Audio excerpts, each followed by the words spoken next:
the D&D chat? Yeah, I just Yeah, put it in D&D general. Gotcha.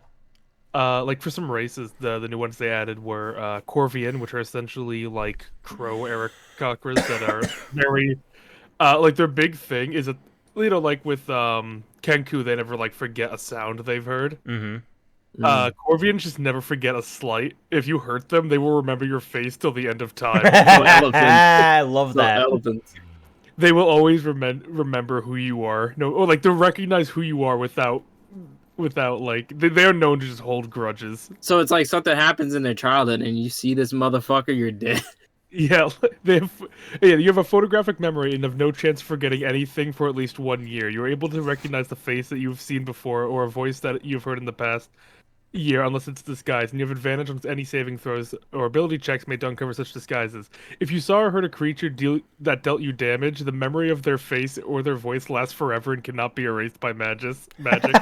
That's hilarious. Even when you're unconscious, you are fully aware of your surroundings. It's just like you're knocked out of the way. Wasn't that bitch that owed me money? Even if you're put to sleep by magic, you will know everything that's happening around you. And what were they called? Corians. Corians? Corians. Corvians, I think. Corvians. The crystal kin in the The fuck is the deepling? they're like squid people. Yeah, it's like basically they were servants of Krakens, and the Krakens were like, "Get the fuck out of here."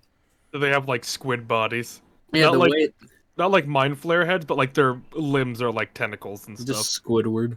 And they can like shape their body they can camouflage their body. They can That's nuts. I didn't get that shape far. themselves and they can stretch themselves up to 9 feet tall. Damn. It's really cool looking. The part I got. Crystals are cool. The crystals they're from the astral plane. There's like a mother crystal that they broke off of, and they're sent down to Earth to for some destined purpose that they don't know of that they're actively seeking, and they either end up as like a very emotional, in touch with society person, or a very cold, calculated, just trying to get information kind of crystal kin. They're really cool. Deepling is like the way they reproduce. Two of them have to get together and become one to become an egg, and then 1,000 of them pop out. I'm like, what the fuck? They did introduce like a fairy class as well. Yeah, so looks like a race, not a class. Oh yeah, a race. I mean, yeah. Which I mean, I'm always down for just that little shit running around stabbing people. You know, one of them has to become Tinkerbell. Ah, fuck Tinkerbell. I just want to be an asshole. I know, be Tinkerbell. It's just too small to hit. Just this fucking like just barbarian like fairy that just beats the shit out of people. They can't do anything about it because they're too fucking small. Cleric is a subclass of the anti-magic domain. The fucking like the fucking atheist cleric. It's like there are deities in D&D that hate magic, and that's who they serve. They use magic to destroy magic. I use the stones to destroy the stones. Fucking... let's see, Aerialist, Rogue, Bone Cobbler, which is a necromancer artificer. That sounds fucking sick. Let me see. Bone King.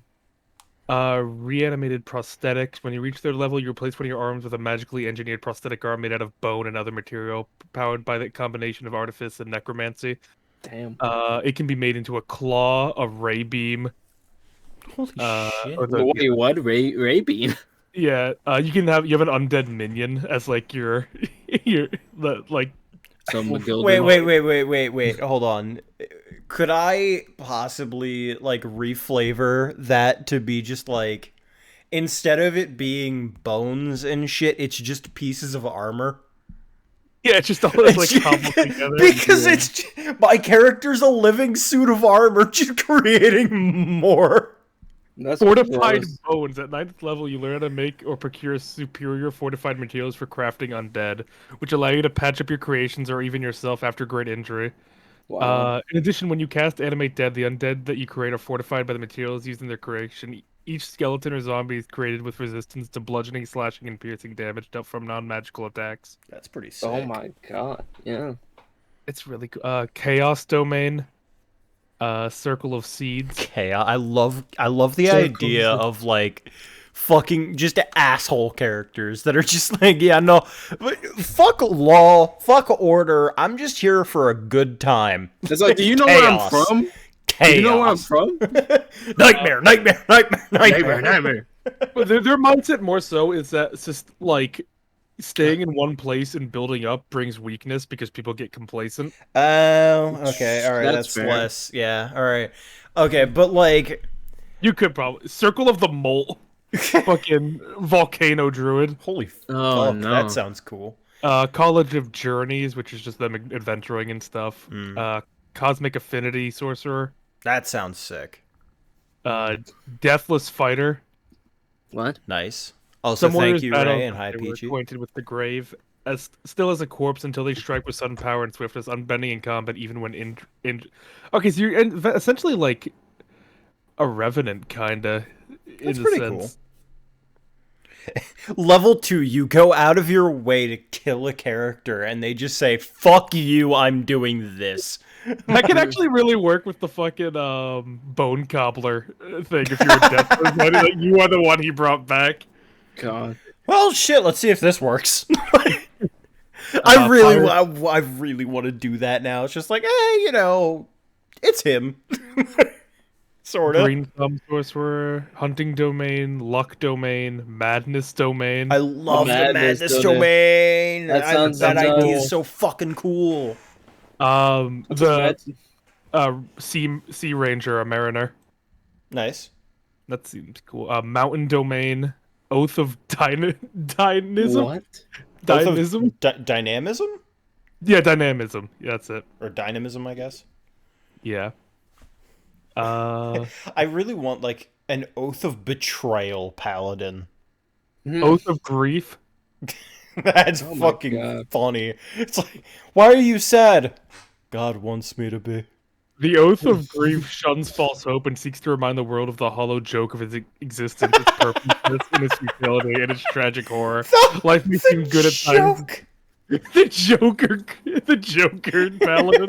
Oh my god. Oath of Purification, Oath of Shadows, Barbarian, Path of the Blood Drinker. Oh my Fuck, that goodness. sounds sick. Wait a minute. Metal Send as that fuck. to me. They solemnly consume their foe's heart.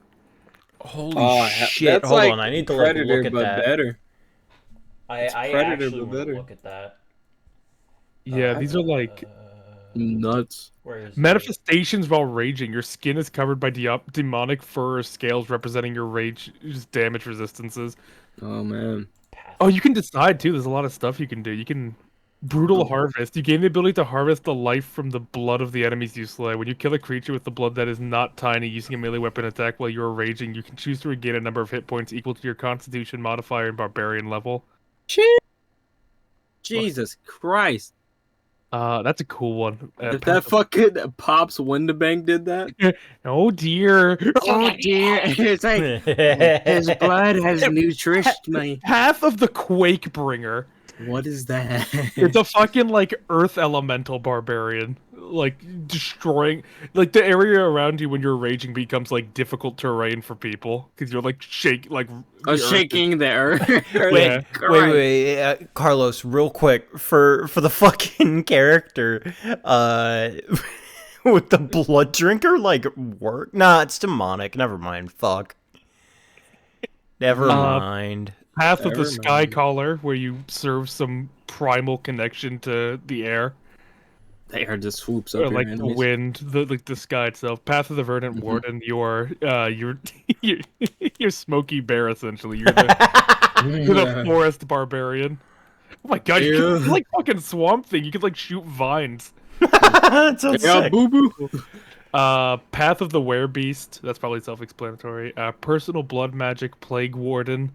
Personal blood magic? What the fuck? That's a sorcerer, yeah. What is that? What's her name from Avatar? School of Hemomancy.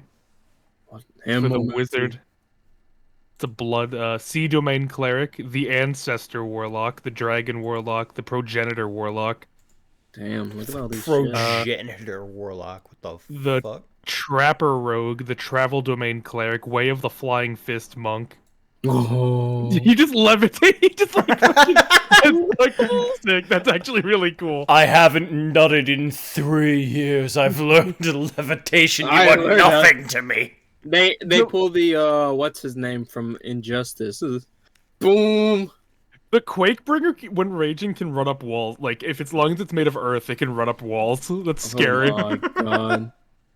Like stone and such? Wind Knight Fighter, Winter Domain Cleric, and then Wrangler Ranger. Wrangler. You can set, like, snares and traps and shit.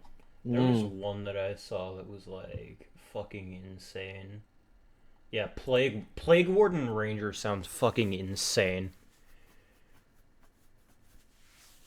Fight against disease-spreading monsters and those who would poison the world, are augmenting their fighting with miasma absorbed from the air. They use their skills to cure those afflicted by toxins and brew poisons to wield against their enemies. That sounds fucking sick. You know, this compendium looks really cool and promising. I really want to see what I can do with it. What is personal blood magic?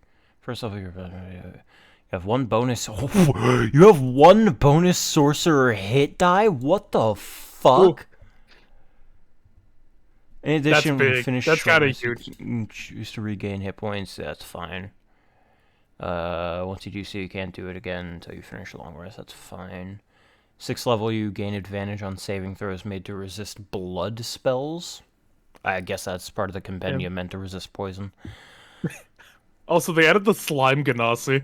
Slime Genasi, really? Yeah, you can be the cum Ganassi if you want.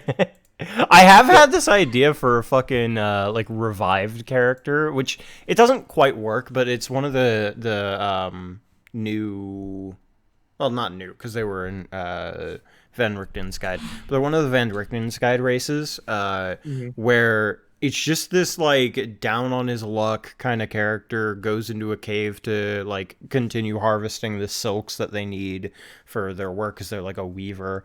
And then they just get jumped by an Ooblex and wake up with no recollection of how they're alive. That's kind of horrifying. And it's just like, what? Huh? It's horrifying because he doesn't even know if he's dead or not. Because Ooblexes are known for taking over the shape of their victims. So the idea is that going through the campaign, they have no idea if they are actually an ooze or not. Let me see. They also have like other sub races for like they have the Ember Dwarf, the Stone Dwarf, the Tundra Dwarf, the Bright Elf, Green Elf, Thimble Elf, Jungle Halfling, River. Yeah, I'm not sure what the Thimble Elf is. They already added a fairy. What would the Thimble Elf? There were, let's see. They're like halfling elves essentially. You know, like Keebler elves. God. All right. They're about the size. Oh, never mind. They're like the size of a squirrel or rat. I'm the Rat King. I'm blazed best. Yeah, I've turned myself into a Thimble Elf. That's mean. I turned myself into a Thimble Elf, you know. King of the rats I am. There's the Jungle Halfling, River Halfling, Ash Ganassi, Ice Ganassi, Slime Ganassi, and Storm Ganassi. I like the Storm Genasi. And the Slime. The Slime is funny, but like... Yeah. The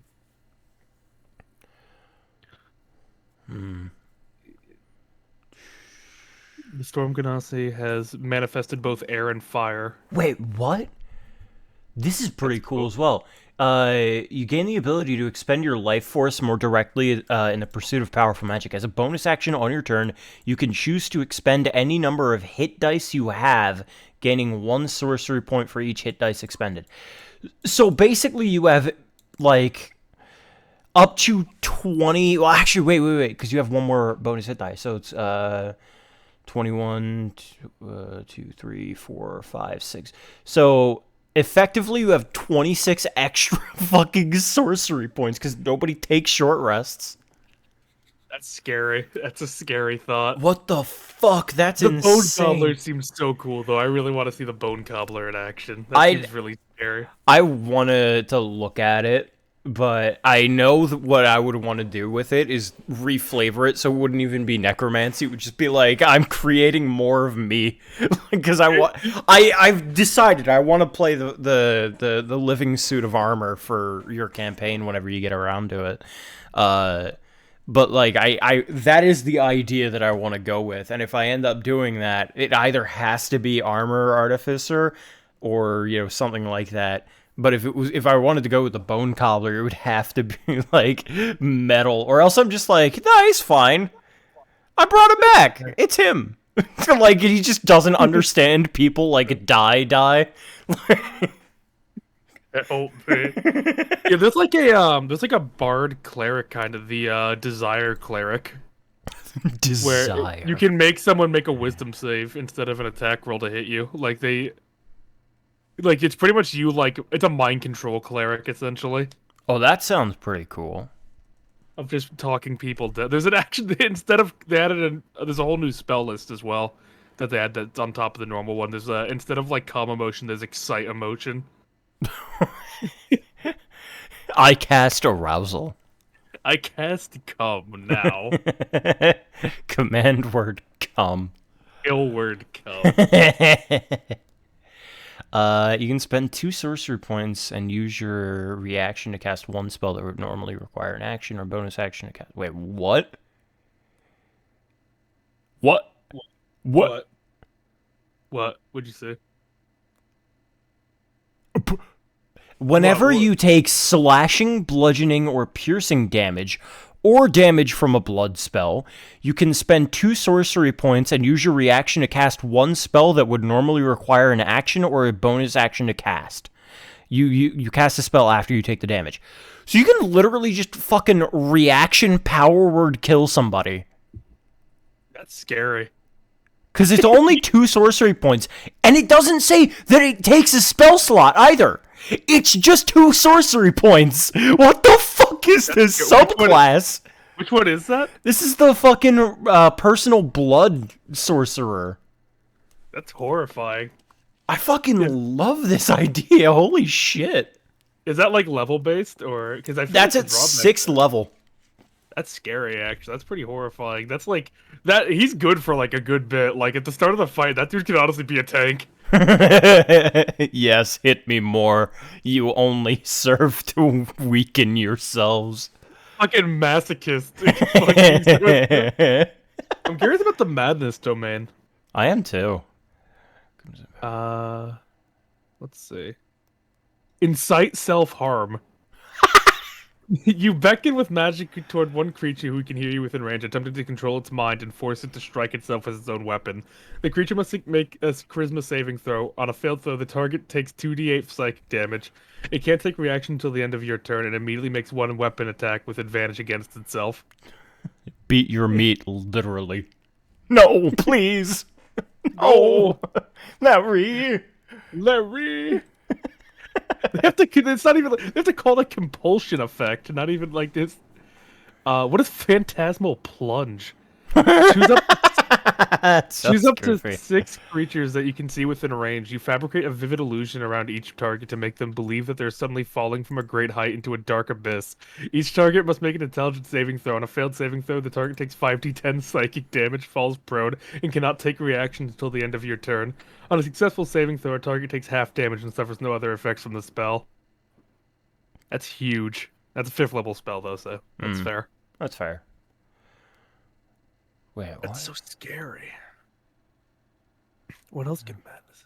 You can force your magic into the body of a mortally wounded creature with such ease and Divine hallucinations?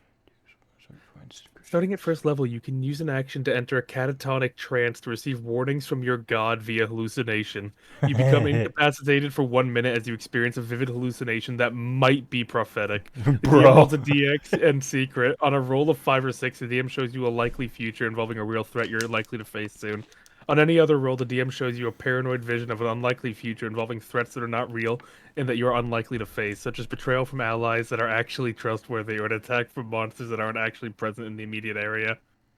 That's the schizo ability. Like I can just tell you anything you don't know for sure. There's a Tarrasque.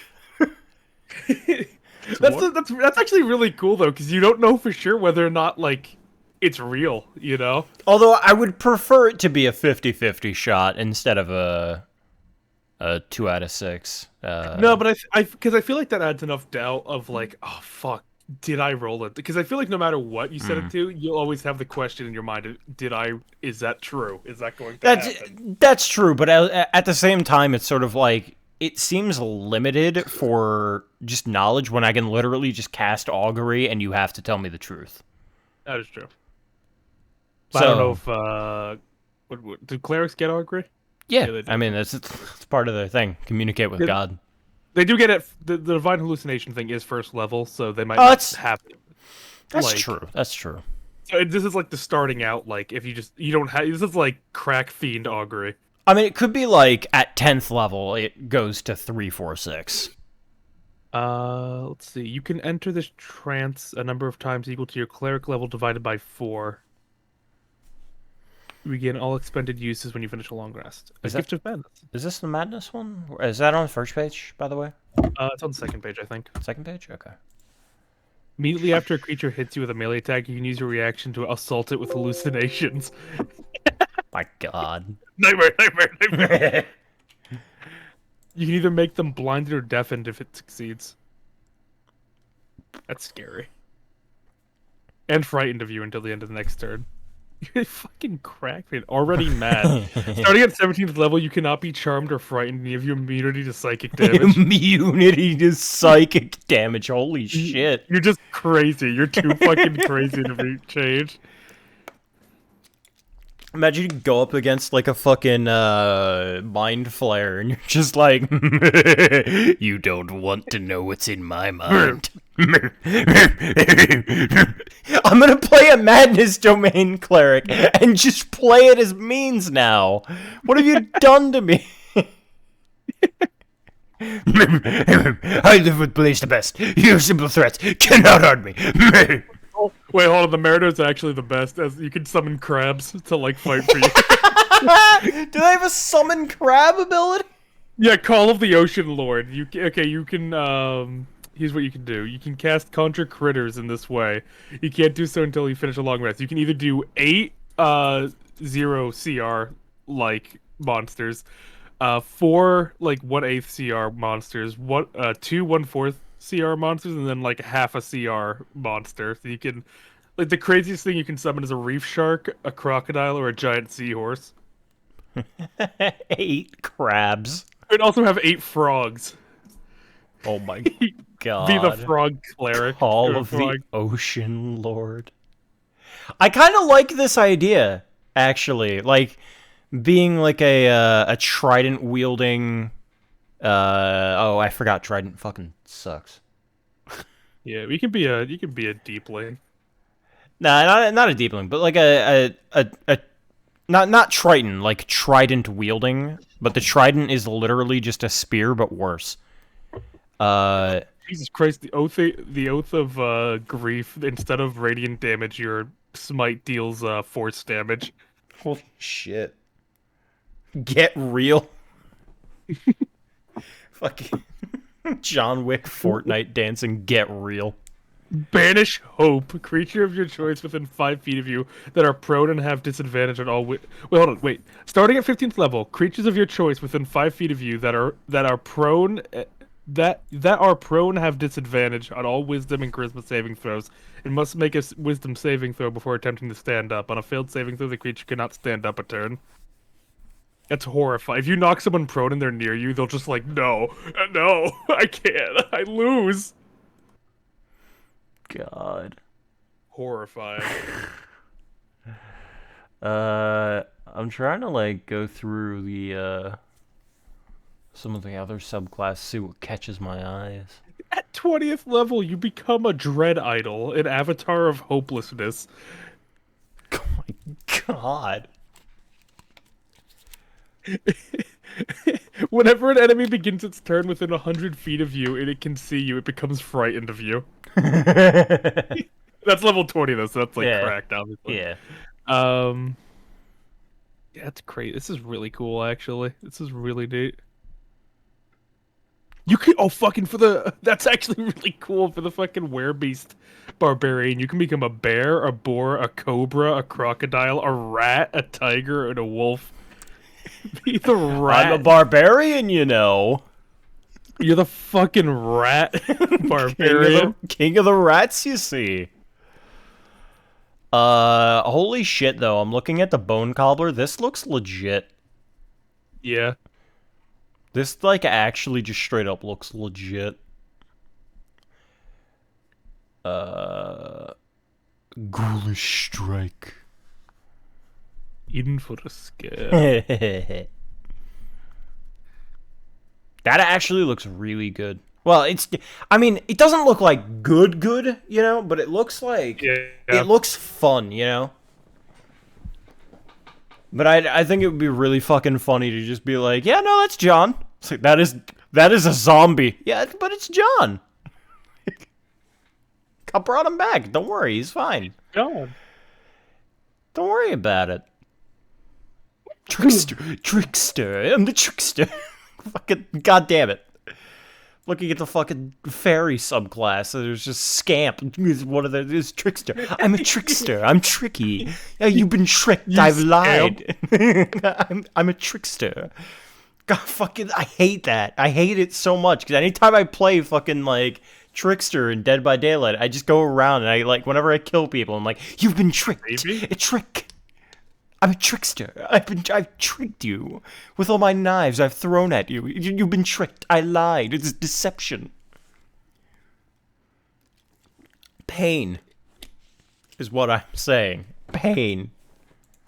Anyway, let me do that. I realized we did not have music that entire time. I'm an awful streamer. I'm a trickster. I've tricked you. Tricky. Ryan, I know you're here. I'm a scamp. Call me a scamp. I'm a trickster. Dun, dun, dun, dun. Cleric of sex. Yeah, the sex cleric. God, that sounds really funny. Like an Aphrodite cleric. Like, hey baby, you're the bard cleric. Hey baby. Da baby. Hey baby. Hey baby. You there, Edja? You there?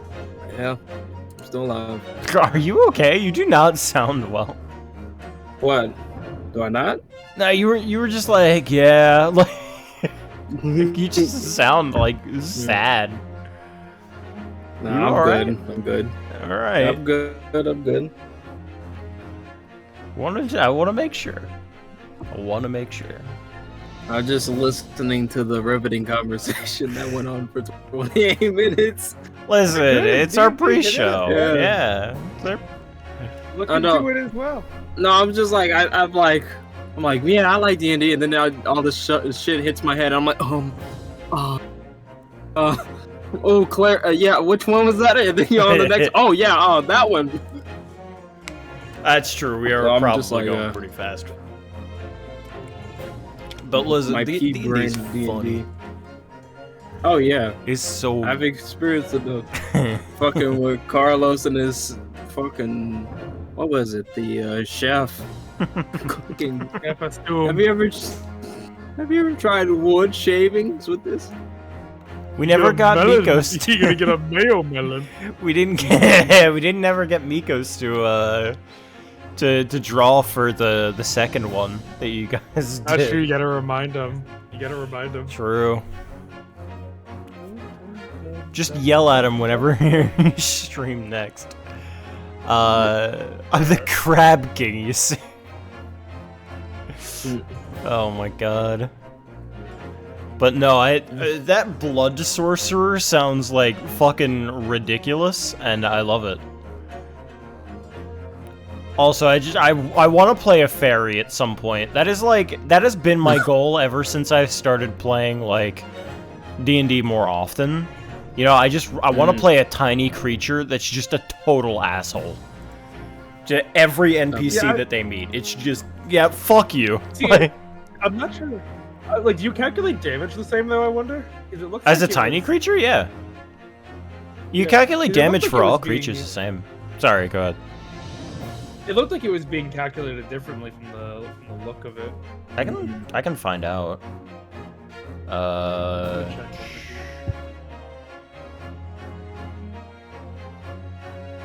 Well, it does say instant death. A tiny creature with the puny body trait uses half its maximum hit points for the purposes of instant death, and damage at 0 hit points instead of using its maximum. But like, has advantage on dexterity. Oh, go ahead. That implies you get hit. True. And also these are optional rules, not actual rules. Puny body trait has advantage. I feel like you kind of have to do that, though. I mean, I don't see why, personally, but because, I mean, for going up against any tiny-sized creature, they all calculate damage the same way. It's not like there's, like, modifiers for it, because then that bogs down 5th edition. The 5th edition is supposed to be streamlined. Like, unless it's, like, for, like, magic and stuff, that's fine, because that damage is you're just casting a spell, so that's fine. But, like, for, like, if you were, like, a rogue fairy, I feel like you stabbing an ogre would not do the same damage as, like, a full-grown person stabbing an ogre. Well, I think that gets mitigated by causing it, like, you know, explaining it as, like, it's sneak attack. So, stabbing them in more precise locations. And also, yeah, I guess so. And also, one thing that it mentions is that they can't wield heavy weapons, but you can wield everything else. Oh, okay. So it would be the same size rapier, just used in like used by just this piece of shit like 4-inch tall creature. But yeah, it does say weapon damage here. The puny body also limits the damage of weapon attacks. Affected attacks can't deal more damage after being halved than the creature's strength modifier, minimum limit of 1 damage. But that's just, that erases like so much. And I feel like that's just unfun. Because then it's like, okay, hey, if you want to play a fairy, you just can't play any melee class. I'll probably ignore all the optional rules if that's the case. I'm looking at, like, weapon damage. Puny body also limits the damage of weapon attacks. Affected attacks can't deal more than damage after being halved than the creature's strength modifier. So that it'd just be like a debuff if I rule it like that. Yeah, it's just like, yeah, no, you just can't play martial characters. Fuck you. Like, I just think it's dumb. And then it's like weapon sizing and armor sizing. It's just everything on here except for moving target is just awful. It's just like, fuck you for wanting to play this. Yeah, but well, at least they listed it as optional. Yeah. Yeah, that's one thing that I'm fine, because it's like, oh, you know, it's fine. But I do like the idea of like playing just like a barbarian fairy that's just impossible to hit and just constantly aggressive. Ow! Ow! Ow! Fuck! Fuck you! Die, asshole! My balls! What are you? All of a sudden, you want to be tiny. Yeah, but you're short. That's funny, you know. Tiny's You're not different. like short enough. You're not short enough to be like charming, you know. What the hell does that even mean? She's 4'11". Like, come on. I've seen smaller. I've seen. Well, yeah, from like a legally classified midget, maybe. No. Well, considering legally classifying as midget starts at 4'10". No, I mean, really? Yeah. Really? I didn't know In the that. United States, it counts as it's 4'10". So Peachy's just above being a midget. What? She's above the pecking order. She has like. I thought midgets would be like, you know, like 3 feet or something like No, that. that's just dwarfism. 4'10" is short, man. Like, It that's is short. Because it's like, you know, I want to say it, but it might sound racist, so I'm like, Oh, no. refraining from saying it. Or are you gonna say, Can't be fuck red, those you're halflings? black. No. It was like real life stuff. So I that's know, why I'm I like, know. That's why yeah, I was I'm trying to not make a gonna- joke. Yeah. My bad, I ruined the joke. No, it's okay. It's okay. Really? Hold on, 411. I don't know. I thought it would be shorter, but you never know. I don't know. Imagine you go to the office and hey, why are you here today? Is I'm here to legally be called a midget.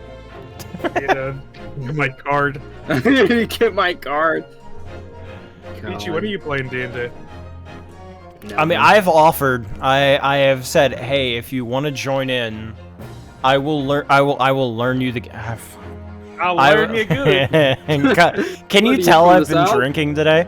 Bro, I'll but get like that in a second. Don't worry. I've offered to her. She's just said, nah, you know, I'll watch. And it's like, okay, all right. But if the offer's still open, I'll teach her how to play any day. It's always. God damn. Maybe 411 is small, and I just didn't know. Oh yeah, if you're like 6 foot, they only come up to your shoulder. It's a 411? Yeah. If even that. 6 foot to 411? Yeah. Cause like, well, it's if even that, honestly, cause 6 foot is like, they're gonna be like eye level with your nipples, like. Yeah.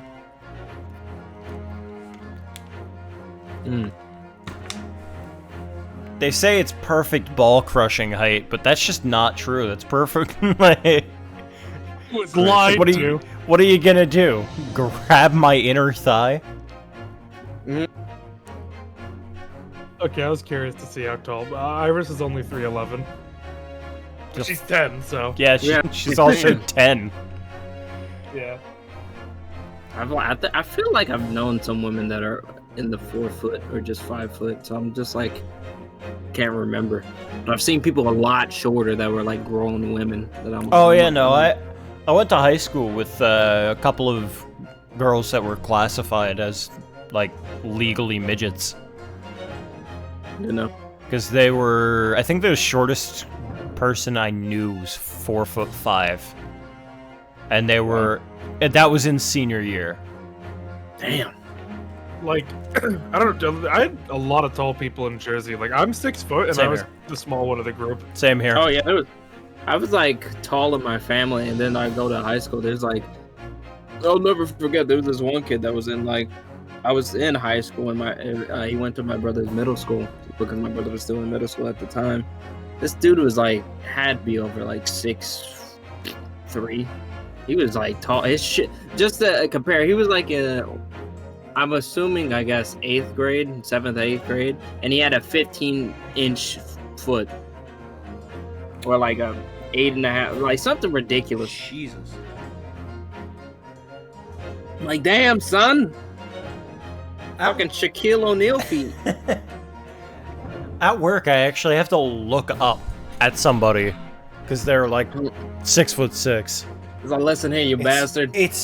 It's awful, man. Like, I hate feeling short. I hate it. I've never felt this before. I don't like feeling tall, but at the same time, I hate feeling short. It's like I never really cared unless they made it. Like, what are you gonna do, small man? And I look up like, well, I'll show you what I'll do. It's kind of like, just like whatever, bro. You have to duck to get on the airplanes. I don't want to hear it. Yeah, it's like, bro. It's like you have to have custom-made doors. Go fuck yourself. Yeah. I'm sure your fucking mortgage will be great. Bro. 6 foot is like the perfect height, though. Yeah. Straight up. Yeah, it's nice to see. It is just straight up the perfect height, because you don't have to, like, duck underneath doorways or anything. And you can also lord your height over all the people that are smaller than you. For every female you'll ever know in life. The females there were a lot of short girls. I've known a lot of tall girls too. It's crazy when you saw them. I've never seen a very tall girl. They're crazy when you see them. 6'2", I think, is the tallest woman I've seen. Which is just a little bit taller maybe. than me, but like... It's like 6 foot maybe. I can't remember the exact height, but it's like you look at them, I'm like, damn, girl. Nice I don't height. see what. It's like I never understood. It's like, man, I couldn't date a girl taller than me. I'm like, that's so much, you know. Never mind. Are you gonna like reveal something there? Is there gonna is there something we need to know, AJ? No, just fucking flirty me, and I was just like, what am I doing? Too much drink in me. No, honestly, fucking. Tommy has forgone Kumo the wizard. By the way, he's become a barbarian. Kumo. Oh fuck! Really? Name? Yeah. Shit! I shouldn't play a barbarian then. All right, I can reconsider. Is that for the one? The one shot, yeah. Okay. Well, quote unquote one shot. Probably be 2 sessions at most. Well, when is that one happening? I don't know. When it happens. Well, I don't know. Am I even a part of that one? Not on that one. Not on that one. Not on that one. I was about to say, I'm like, when is this gonna happen, guys? I can't wait to do it. No, we don't know when it happened either. That's the beauty of the charity. They just happen when they happen. Oh, it's on the charity. Okay. Yeah, it's a charity thing. You make sure that like you let me know at least a week in advance. I might be at work. Oh yeah. Oh yeah, no, definitely. We're gonna plan it out. Obviously, just at the moment we don't. Yeah. Just need to make sure I'm not at work or at school. If it's like a later night stream, then it's fine. Like during your Greatest Eternity time frame is perfect. But like, yeah, I'm thinking we might beat it on Friday. We might just be done with Greatest Eternity on Friday. Shit. Damn. But I don't know. Wild. I don't know how long Case 5 is gonna be. All I know is that for one, what was it? I already forgot the damn question. Never mind. Okay. Go ahead. Hmm? Oh, I thought you were gonna say something. No, I was just like, fucking, how did I forget? I was like thinking about. Whatever. But if he's not playing Kumo the Wizard, I might actually play a wizard or a sorcerer because if you're allowing the No, not okay, all right, no worries. That was not made with that in mind. No worries. I'm sorry. But if that's the case, I might want to do a Graviturgy wizard. Which I know probably is like, oh, you know, you can't really, you know, account for that. But, like, I don't know. I think Graviturgy is also, like, the lesser of the two. Chronergy is insane. Yeah, that stuff's scary. Chronergy at level, I think, 10. I'm going to look it up. Hold on. There's something that you can do with a Chronergy wizard that's just insane. I need to find out what it is. But basically, or, like, when it is. But, at a certain level, you can literally give your entire party familiars. That's fucking horrifying. That's scary. Hey, you're barbarian? Familiar. Like, two angry fucking dudes. There was Chronergy right there. Oh yeah, I remember what I fucking. So, are we gonna be streaming tomorrow again? Maybe. There's 3-day stream day.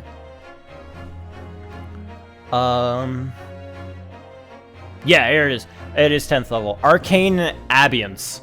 At 10th level, when you cast a spell using a spell slot of 4th or lower, you can condense the spell's magic into a mote. The spell is frozen in time at the moment of casting and held within a gray bead for 1 hour. This bead is a tiny object with AC 15 and 1 hit point. It is immune to poison and psychic damage. When the duration ends, if the bead is destroyed, it vanishes into a flash of light and the spell is lost. A creature holding the bead can use its action to release the spell within, whereupon the bead disappears. The spell uses your spell attack bonus and save DC, and is treated. The spell treats the creature who released it as the caster for all other purposes. Once you create a bead with this feature, you can't do so until you finish a short or long rest. So, over the course of however many hours that it would take to fill your party, you can literally just give all of your party fucking free familiars. Correct. Fucking insanity. That sounds nuts. Because they are considered the caster, other than it has your attack bonus and save DC. That's really goofy. In a good way. So long as it doesn't die, they just have a familiar. When was that one made? It was Matt Mercer. Matt Mercer made it? Yeah, Matt Mercer made it, and it's official. It's the, When was it officialized, though? I'm gonna find out. To make sure. In Explorer's Guide to Wildmount, which I think was 2019. Okay, because I think that module I'm using might have been 2018. I need to check again. Explorer's Guide to Wildmount. Release date. Yeah, give me the exact date because I just want to make sure. I'll allow it if the times line up. It's 2020, March 17th. But I wouldn't want to play that one. I would play the Graviturgy, which is just like it's good, but all of its things are like based off of saving throws. So it's just, oh, you have to make a saving throw. All right, like, you know. And it's not like, it's intelligent. No, it's like Constitution.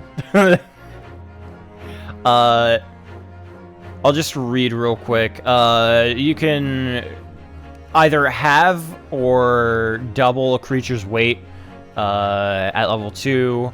If you have it, the creature's speed increases by 10 feet. It can jump twice as far as normal and has disadvantage on strength and strength saving throws. If you double it, they are reduced by 10 feet, but they have advantage on strength and strength saving throws. And then at 10th level, you can target a creature that's huge or smaller instead of large. Gravity Well. Whenever you cast a spell on a creature, you can move them 5 feet. That's it. Violent Attraction. When another creature you can see within 60 feet of you hits you with a weapon attack, you can use your reaction to increase or decrease. Oh, wait, no. Hits with a weapon attack, not hits you. Okay. I'm dyslexic as fuck. I'm sorry. You can use your reaction to increase the attack's velocity, causing the attack's target to take an extra d10 of the weapon's type. Alternatively, if a creature within 60 feet of you takes damage from a fall, you can use your reaction to increase the fall's damage by 2d10. You can use this amount of intelligence modifiers. And then Event Horizon, which is the sickest fucking name for a Graviturgy wizard ever. That's pretty sick.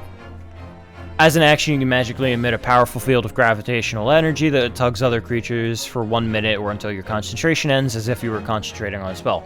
For the duration, whenever a creature hostile to you starts its turn within 30 feet of you, it must make a strength saving throw against your spell save DC. On a failed save, it takes 2d10 force damage, and its speed is reduced to 0 until the start of its next turn. On a successful one, it takes half as much, and for every foot it moves, it costs 2 extra feet of movement. So it's basically like mega difficult terrain, because if they have 30 feet, they can only move 10 feet in a standard turn. Christ. And then that's it. You can use this on a long rest or until you expend a spell slot of 3rd level or higher. But it doesn't increase with the level spell slot, so it's just always like that. It's pretty good, but that's 14th level. At most, I would get Violent Attraction. Violent Attraction. Violent Maybe so once they start beating the shit out of you. But then that's Wizard. Otherwise, I could play the Monk and just be a Fairy Monk. But I don't know if you're allowing Fairy. No, I'm not allowing. Okay, alright, no worries. Well, let's hop into it. Let's hop into the case. I might just have to reconsider who I'm playing, then. Fuck. Fuck. Nah. I'm gonna go to the bathroom real quick. Y'all can. Okay. Never mind, I'll read this. As I said, Balthazar, Loonies are no liar. Every balloon I had in the sky landed safely. All 3 of my balloons were carrying passengers. If they fell to the ground in the atmosphere, what a catastrophe. I'm sorry, that's funny. What happened to the Don? Is he no longer Donified? When he gets mad, he gets the Don. You insult my balloons again? You're gonna fucking die. I'll rip out all of your arteries. It's like, my nephew will get his G-spot shot. In the year 2024. Save him. Oh, Walkie's great-great-great-grandfather. This man, I got shot in my G-spot. With a balloon. My ancestors, they always get the G-spot shot. I was continuing the Is family that like the tradition. Von Karma curse? Like, they Yeah. get the G-shot spot every year? G-shot. Not every year, it just happens once in every Kataki's lifetime. Yeah. Like the quinceañera. When they become of age, they When you marry, become I a guess. man. Yeah. But you can't get away from the fact that a burnt up piece of cloth was found at the scene, can you? The coppers at the yard reckoned it was probably some debris thrown from the explosion on stage.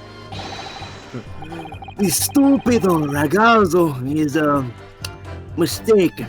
My balloons all have the red and blue zigzag stripes anyway. See, that's For some pretty reason- pertinent information. I'm turning into Robert De Niro. I'm like squinching up my face. I'm hitting them. Okay, I'm going to that. assertion is that the balloon this child saw was not one belonging to you. I guess I can do it. Si, exactamente. Even if he saw a balloon in the first place. I do not like the sound of it. It is very bad for business. I have a good mind to see the land of Bohemia. You attacked us, leave us fight back. It will be 4, all out 4. Oh no. Ah! Oh no. Oh no. Oh no! Oh no. Translation team. They didn't know. They didn't know. Oh no! Balloon. There you go. What happened to all-out war? Mr. Loon certainly doesn't appear to be lying. But that doesn't change the fact that his testimony and evidence are contradictory here. If the defense is unable to find fault with the witness's statements, the court must consider them the truth. Whoa. Oh, okay. Think long and hard on that, my learned friend. The situation has clearly changed now. I have to get to the bottom of what happened here, no matter what it takes. Counsel, you may now cross-examine the witnesses. No. Oh. Daga Kotor. Daga Cocoa War. Okay, what does that mean? Huh? English, Not even motherfucker. saying words anymore. I refuse, Your Honor. Well, I refuse. He's guilty. he's Good. guilty. Yeah, let him be. Let as a You police. wouldn't dare. I call your bluff. Look how red he is. You couldn't just have forgotten one, maybe. Signor, Sigma. Sigma. I might not notice if I was given 100 lentils and one was missing. But we are talking about 3 enormous balloons. I could make a mistake about something so grand and expensive. I took the liberty of having Inspector Deep Throat check this gentleman's warehouse. That's not my name. What kind of, that wasn't even like the joke, that just happened. I thought so too, because it happened like you didn't even think about it. That was just something that happened. Deep. That's what we call him. That's what And we like you call him. X'd out Greg. There was literally- He doesn't exist anymore. He's just Fish Deep Throat in our My place. name is not Deep Throat. He has been that since we met him. Wait, how did you know, Van Zeeks? You stayed all the Word time. gets around. That's what I meant. That sublime sloppy toppy. I don't do that.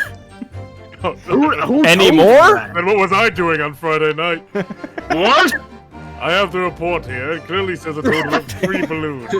I have the report here. You were slopping it up. Iris said that was Iris said that was blasphemy to God, but I don't believe in your God, so I don't believe in God either. Y'all, a bunch of the atheist prosecutor, the Shintoist prosecutor. I guess no defense mistake lawyer. has been made then. Surely Miss Lestrade could have been sent for such a menial task. What, me? I tell you what, I told the boss. East End kids like me can only count up to 2. Obviously, that ain't true, but the boss and the boss bought it and said he had to go at it himself in that case. Well, that's not true, but I can only count up to 2. It's a lie. That's funny. I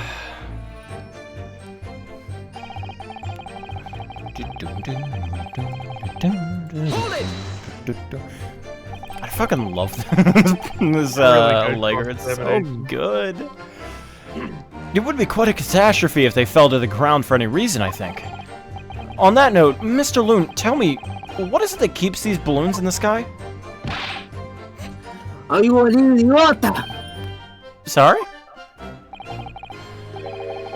That is like asking me why does a candle burn bright? It burns bright because it burns bright. And I balloon fly because it flies. What else? He's not even speaking words anymore. That must be Italian for I don't know. Are you fucking There are stupid? 2 types of flying balloons, hot air balloons and gas balloons. Hot air balloons work on the principle of hot air being less dense than cold air, whereas gas balloons drive their lift by using a gas that is lighter than air. See, my balloons are filled with the magic gas, I believe. No. Hydrogen. Lighter than air, but highly explosive. Good lord! I do not permit smoking of the cigarettes in any of my balloons. The magic gas does not like a fire. Even a small spark of static electricity can cause the entire balloon to explode. What is the matter with you, Sigmore? Oh, that comes out of your mouth is exploding. I tell you, my balloons are perfectly safe. They have to be, or I cannot eat. None of my balloons exploded that day. I am completely sure. But if you still say this is what happened, you must show me the proof. Alright, so Mr. Loon had 3 balloons in the air that day. If none of them were damaged... Holy shit. Was Gregson? Put that in the Rumble thing, don't buy the science guy. He's like Jack who's gonna kill you. holy fuck. Wait, if Gregson and... Does that mean they're in a relationship now? They the boyfriend? Is he the boyfriend? Was Is that he guy Chip really Deep the Throat? boyfriend? Was he Chip Deep Throat the entire time? The boyfriend? Then what was the one You're that lu- exploded? You're lucky I can't comment on that. You're right, 'cause you're not here. It would be fail RP. I'm here! I'm in the crowd. Somewhere. But I can't hear your thoughts. Just like Sholmes is here somewhere. I was surprised to find the piece of fabric still at the scene, actually. Didn't you search the area around the stage for any clues? Nah, I'm not into picking stuff up off the ground, me. Always works out way better diving into people's pockets instead. So much for the new career path. Mind you, the boss was on his hands and knees picking up all kinds of rubbish from the floor. Thing is, though, Cage went crashing into the Crystal Tower, didn't it? So that's where most of the investigating was going on. Even so, I would have thought someone from Scotland Yard would have gathered up this as evidence. Cool, isn't he? You stumble across a bit of balloon and suddenly you're the best investigator in the world. Pardon? Well, you ain't got a badge, have ya? Like this one. I could arrest you with this if I wanted to. What? I wouldn't put it past her! Come to think of it, There was talk of some scorching on the ground at a meeting we had about the investigation. Hold it! There was considerable damage on the stage and surrounding area, wasn't there? Yeah, some of cows what were watching the experiment were caught in the blast and injured. Good job the old contraption didn't keel over, eh? I hadn't even considered that. It seems there was a great panic after the incident occurred. Nevertheless, the police shouldn't have missed a torn piece of the envelope from the balloon. Inspector Deepthroat can expect repercussions. Why? What did I do? Everyone is just like doxing Naughty him. kitten. I'm not no kitten. You've been very naughty. Fuck off. You've been very naughty, Fishy. What? Fishy. Why am I getting Deepthroat. punished for this shit? Will now pleasure your hallowed G-spot. I don't have a hallowed G Pray spot. forgive if I partake in wine. Forgive that I. Sorry, Ryan. Ryan, no. Ryan, This is why all my characters are alcohol. no. Ryan, no. This fucking bullshit. Ryan, no, wait. Ryan probably comes back and is like, well, I wonder how they're going. Fucking G spot. Oh, the G-spot of the... I see of the you figure. definitely interviewed that dominatrix. I'm not asking the dominatrix for the G-spot as narrative. Just like, what if I wanted my G spot? Wait. Ryan. We have to walk through the dominatrix of our stream lore. Oh no! Oh no, she wouldn't do that. She wouldn't She accept would not that. do that. She would like think we're crazy. Yeah, but like Right. halfway through, we have to just say, all right, and what do you think about like Meekins from the Ace Attorney franchise? All right, Ryan, to catch you up, in October I'm streaming every day, and one of the ideas we had is that I'm going to interview a dominatrix live on stream. So, like, And possibly all of V Shoujo. that's also a possibility, and that scares me more. At the very least, we have Catboy signed up. Yeah. Don't say sounds good. That's awful. It sounds awful. Sounds great.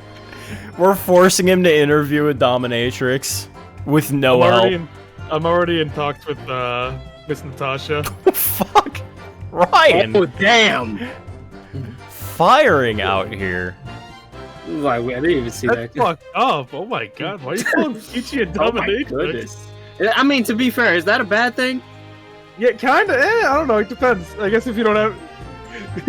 He's like, ha ha! That's fucked up. Peachy's I think always it's been nice alright. to you. I think it's fine. Inspector Gregston can expect repercussions. Wait, does that mean since Peach is a dominatrix and she's our manager? You know what? Never mind. You know what? Yeah, let's not think about Go down that. road. Yeah. Like me swiping all his fish and chips, eh? The man's sole pleasure as a deep throat. Fuck off. None of this matters. The scrap of balloon enveloped. Ugh, got some. What the fuck was that? Okay. Balloon envelopes mean nothing. Niente.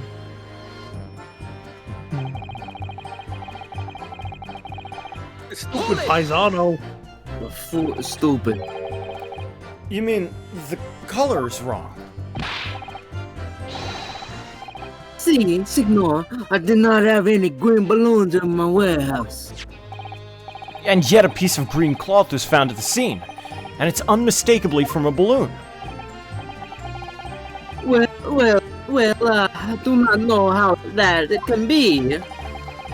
For the sake of argument, let's say that a green balloon did explode above the stage. You couldn't therefore conclude that it happened on the day in question. Why not? There have been recreational balloon flights over Hyde Park operating from before the Great Exhibition. One could have exploded on some earlier date. Unfortunate, as I'm sure you'd agree.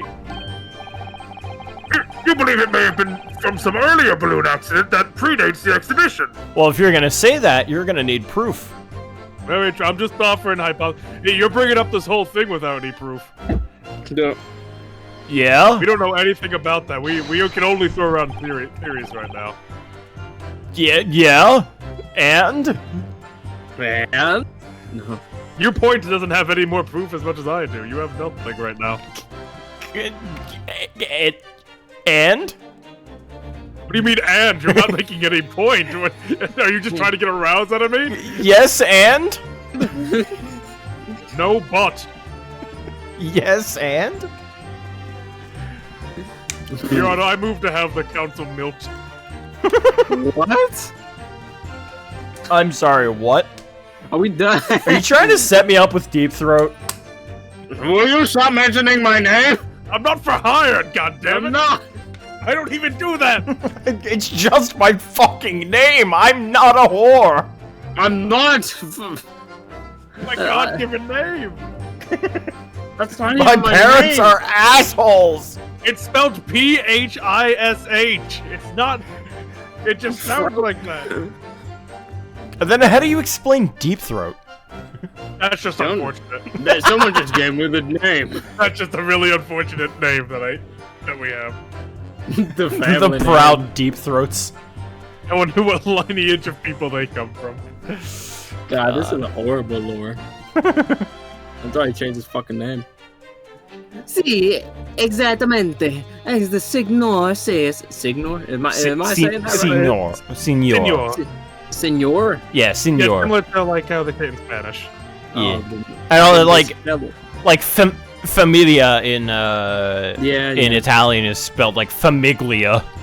Famiglia? Yeah, it has a G in the Oh, middle for no goodness. fucking reason. Because Like- Italian's a fake language. They're All like European really different. languages are fake languages. Let's be honest. It's true. Yeah. English is a thing- fake language. As the signor says, it's not from one of my balloons. Senor. What? Clearly, this little ragazzo from Bohemia is mistaken by what he saw. If you come to my warehouse, you will see my 3 Bellissimos balloons all present and correct. I've already verified Mr. Loon's annual business reports, and he had the same number of balloons for a year now. Well, as thorough as ever, Lord Van Zeeks. Disarmingly so. In that case, is the young boy just imagining things? As I thought, Mr. Loon's testimony doesn't quite add up. The young Bohemian boy claims to have seen another 4th balloon, but Mr. Loon vehemently denies the possibility. And it's hard to imagine the man in charge could be mistaken about the number that were in the air. Still, this inconsistency must tell us something, I'm sure. It's good to see him confident. Yeah. Yeah. As Kinda has he to should be. As he should be. Mm-hmm. So I did it. Your Honor, we got an admission. Excuse me. Send him to the principal office and have him expelled. This photo looks fucking scary. It's Master William Gothric Sigismund Ormstein. It was only the tip of my tongue. Yeah, something is very wrong. I know what I saw. There was a green balloon there. I swear it. I swear all over Bohemia. You can speak as much bad language as you like, but it changes nothing. Balloon. Oh, okay, here you go. If you do not have evidence, ragazzo, then I must tell your parents to punish you, eh? Kinda what? Perhaps we'll let the judge decide when it comes to punishments. Evidence? What is this evidence? Think of a simple example, young man. A photograph, for instance. Some tangible proof of what you claim. Well, why didn't you say so sooner? I have the photograph here. The what? Good goodness! What? Oh my goodness! I had not been up in balloon for a little while, so I was very excited. You got the camera. I took lots and lots of photographs Oh my god. of the Crystal Tower, of the Bohemian exhibit, of the streets of London, of the Art Eel cellar, and the balloon. And the instant kinesis experiment? Did you take a picture of that? Oh, that was boring. Ja, one picture. Wait, really? You did take one? Fun, but But all I wanted was a riding balloon. I was not interested in boring experiments. Yeah, never mind that. Could you show us the photograph? Of course, and then you will see. You will see that I am not lying. That I really did see a green balloon. It's like fucking blurry. Oh my goodness. Look at that detail. Oh yeah, it's black and white. Well, I see you are all too shocked to speak. Yes, I think shocked is indeed the word, young man. Balloon. Yeah, Yeah, perhaps you you can- cannot see that it was a green balloon from this photograph, but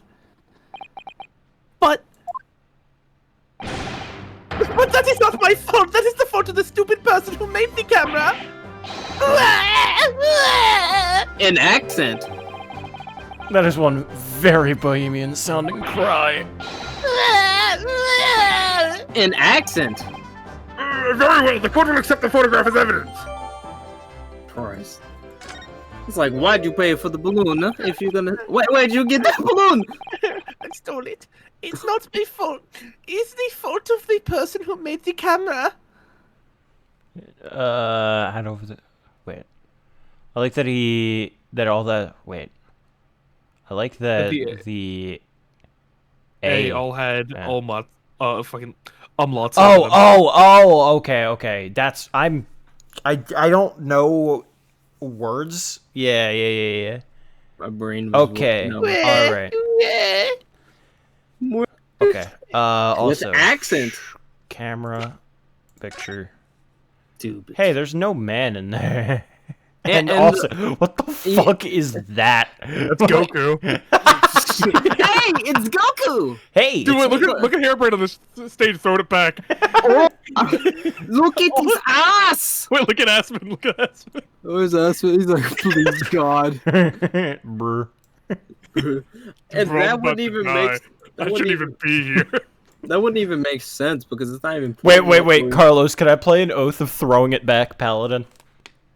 I don't know what that means. Like oath to clap? Like what does that imply? No, Oath of Throwing It Back. Oh, throwing what back? It. Justice. And everything he thinks it's it, he throws. If I throw it back like this. Would the gods be pleased? Hold on, I'm pulling it up for you. Oh my goodness. Is there like an actual class for it? Is there an actual class for it? Student of the Thickness at 3rd level. Are you serious? Is there like Is this a real class? No, it's not real. Are you fucking No, kidding? no, but like, no, Yeah, I mean, but like, you did you said find like murder. a home? Did you find like a homebrew of it? Is what I mean. There it is. Oath of Throwing It Back. We say Oath of throwing it back. You're fucking stupid. you can if you want. So. It's just extra scary how like Well, Hairbrain. I'm not letting anyone else be homebrews. Probably not now. Yeah, Funny. God. Oath of Throwing It Back. I'll do that for the campaign.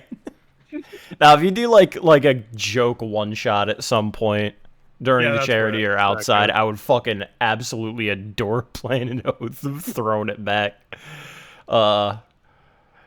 Goku. Wait, hold on. It's Goku! In this state, the target is effectively stunned with the power of shouty. Shouty. Shouting. These are the exact words of this fucking subclass.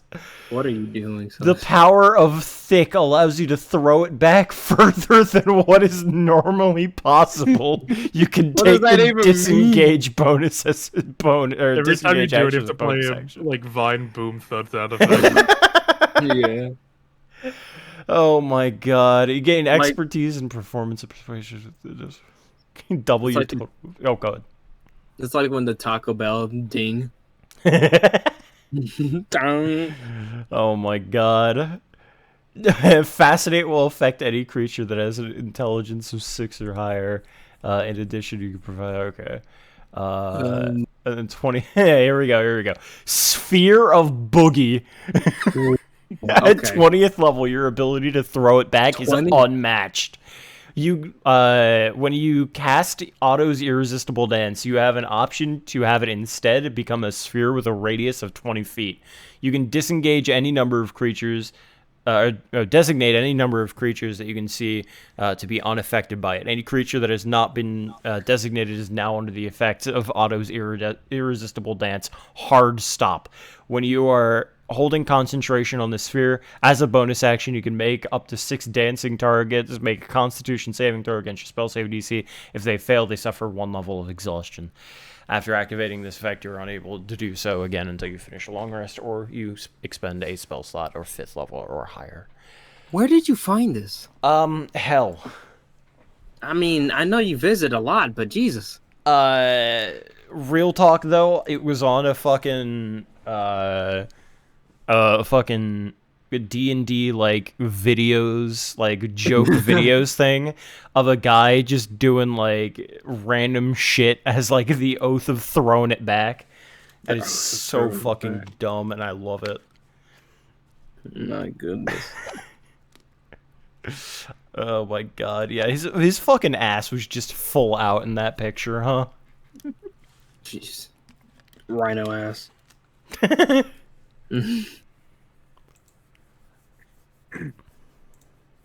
It's not my fault. It's the fault of the person who made the camera. And what was color invented by this? Well, Yeah, oh god. No, they had colored photographs. Yeah. Yeah, we've already had them in court. Right, Yeah, right. that camera just isn't a colored one. I guess it was like during this time it was still like rare. I think maybe no. Yeah, it. Hold on, I'm trying to find like the perfect oath of throwing it back. Oh, God. Jesus. All right, here it's in this first one. If you want to watch that. Christ, we'll watch it later. I'm sure you have plenty of wonderful SEPA memories to... SEPA? Sepia? Sepia? Sepia. Sepia. Sepia? I don't know. Memories to take home with you. In any case, when exactly did you take that photograph? Well, it was on the day of the big explosion. You don't say. When I pressed the shutter release, there was a very loud bang. And a hot wind rushed over my face. That means... this photograph was taken a split second before the explosion occurred. Well, if you ask me, this black and white photo changes nothing. I'd say it's shit. I could not give the flying fig. Whoa. Lovely language you've picked up. Yes. As I thought, Mr. Loon said... okay, this is just going. Why I order? I'll show you in that valley, honey. Hey, you know zigzag stripes? I don't see any of those. What? I don't see any zigzags, motherfuckers. What do you mean? What do you mean? Wait, what? You can't see the entirety of the balloon, so they could be on there. So, you're on the right track of what you're trying to do. Alright, that's fine, I guess. Alright, sure. You can't tell That's, me what to do. that's fair.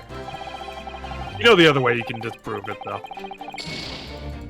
Not my star. My lucky stars! Oh! Dog! Wait, hold on. What the fuck was that? What did he say? Surely something in that last statement seems odd, doesn't it? Can't remember precisely what you find out about it on your return journey to Japan. I wouldn't be back to give the court an answer for about 4 months, though. Rest assured, we'd be happy to carry proceedings forward in your absence, Counsel. God damn. He sounds serious. I have to prove my worth before he really does send me back home. Go back to Japan. Nice. Nice. Based. Base judge.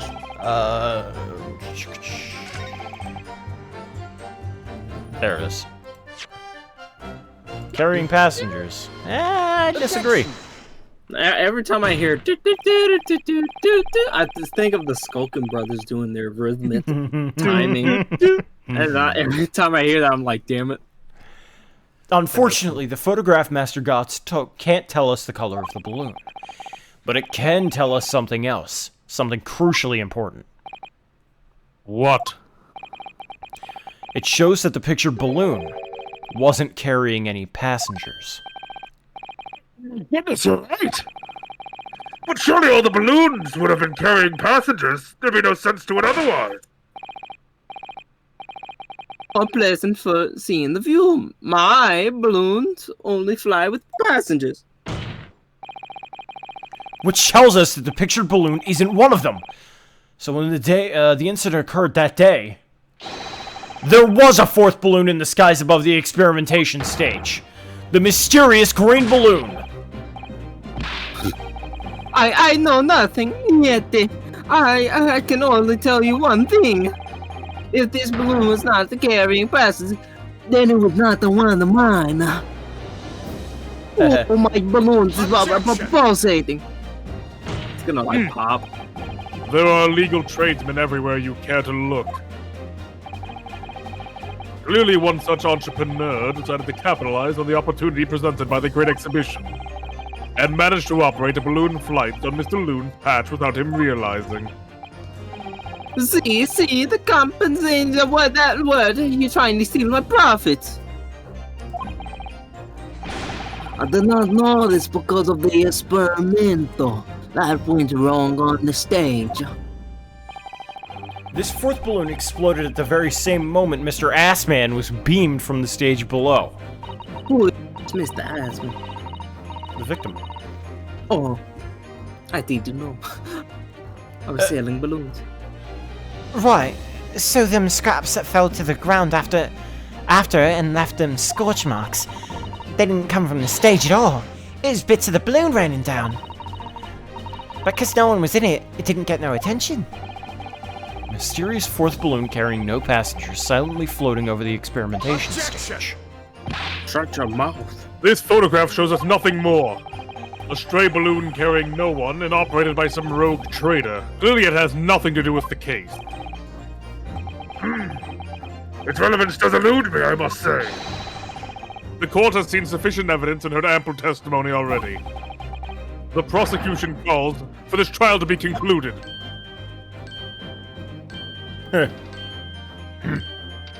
Your boy is just doing one thing. Really? Have we really got to the truth yet? No, I can't let this opportunity slip away. The jurors' minds are made up, and not in our favor. What else can this photograph tell us? Is there more we can learn from it? Of course there's more. Goku is there. Hey, it's me, Goku! Die! Die! Ladies and gentlemen of the jury, wait! Please don't give your decisions yet. The photograph from Mr. Gotts may well be hiding one more vital clue. What's that?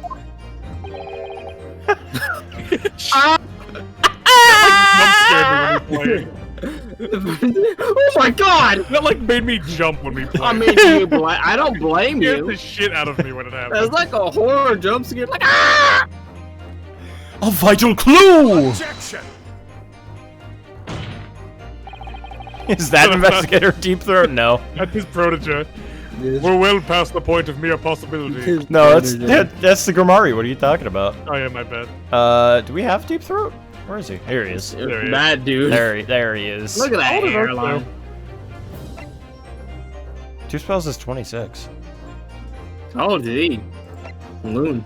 Loon is 42. God. Not bad for 42. Yeah. And the Little bit. Bohemian Boy. It doesn't even give him the Bohemian dignity of Boy. his name. Who's gonna remember his name? Young prince from the royal family of Bohemia with an excessively long name.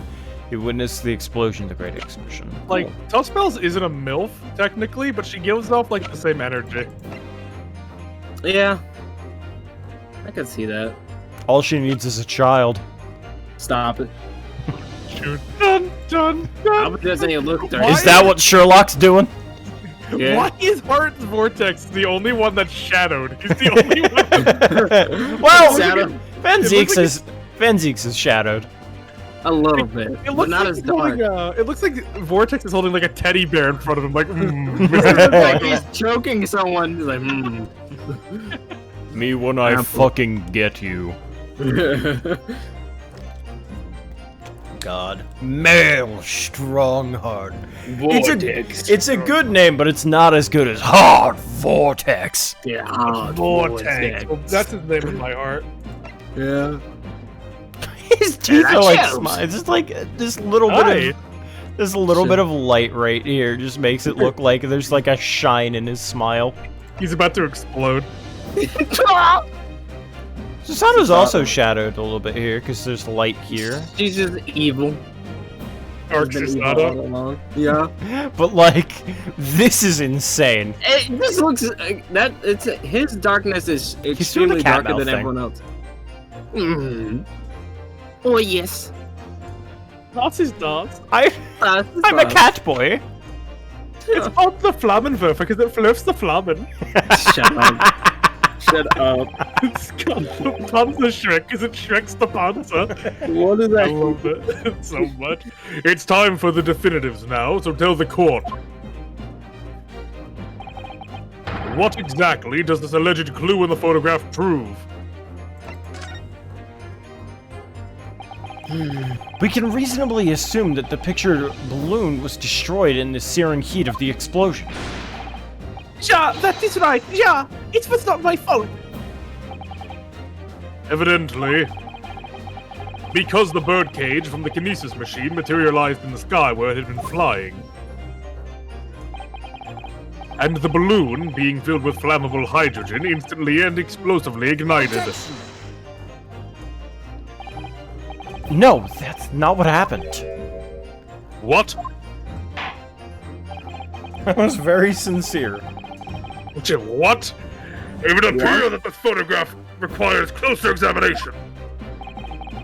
Counsel for the defense, you will highlight the location of this alleged clue in the photograph for the court. Of course, my lord. If you look closely, it's plain enough to see. And what's shown is linked together with another piece of evidence we have. In a way, it leads to an unavoidable conclusion. The clue that heavily suggests the real reason the balloon exploded is... Big Bang Attack. This fucking thing, but like... What? Does it want me down here? I don't think it would.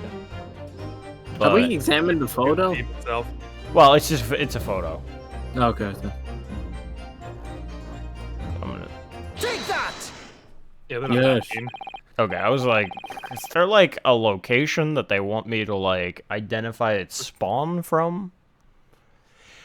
The timing of this photograph can only be described as miraculous. If you look, you'll notice there's a bright white line that appears to point directly at the balloon. Most likely a ray of light caught incidentally on the film. I'm afraid I can see nothing of the sort. Well, if you look with a magnifying glass, my lord, it becomes clear what the nature of this bright line really is. Wait, he's an artificer now? What are you doing, Tommy? Goodness, what is that?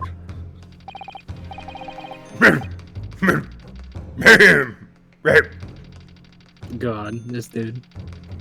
Undeniably, some flash of light, yes. Oh, golly, do you think it might be lightning? I think we need to get juror number 5 out of here. What, the Corin lady? That's fucked up. And number 4.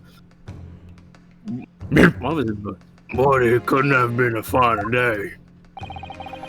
I believe we may be looking at fire. A bolt of fire? Head straight in front of the balloon? Like an arrow. To my aging eyes, it would appear to be a flame of some sort.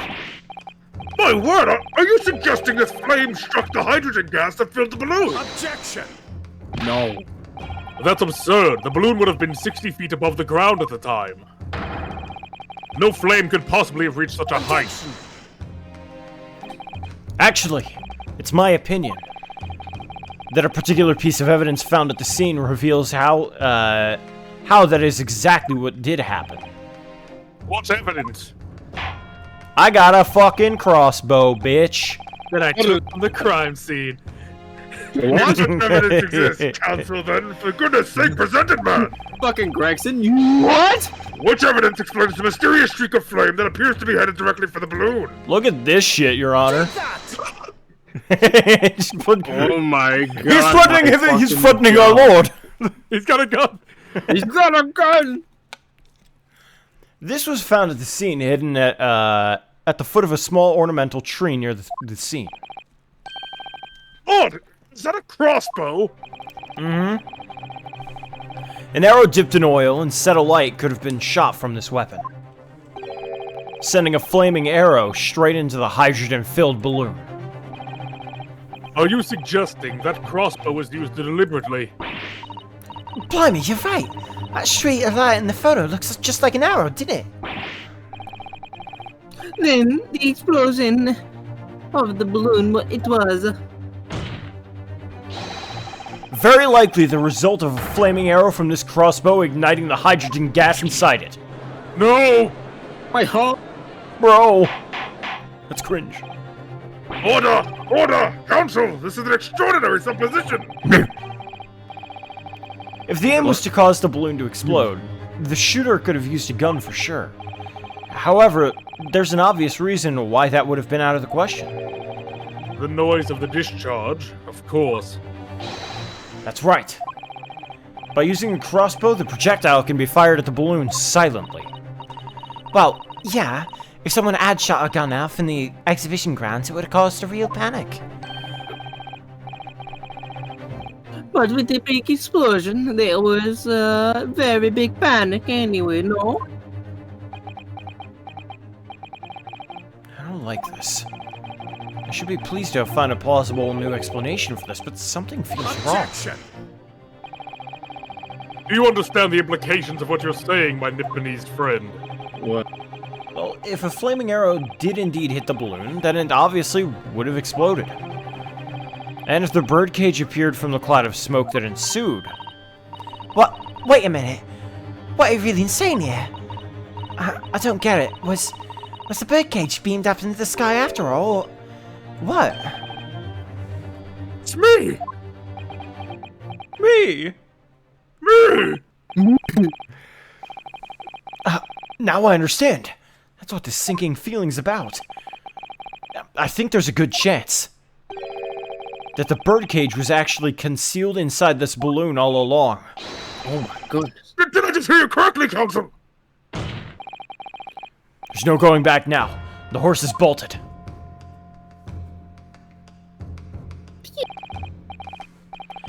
Let's assume, as I said, the birdcage was hidden inside the green balloon from the start.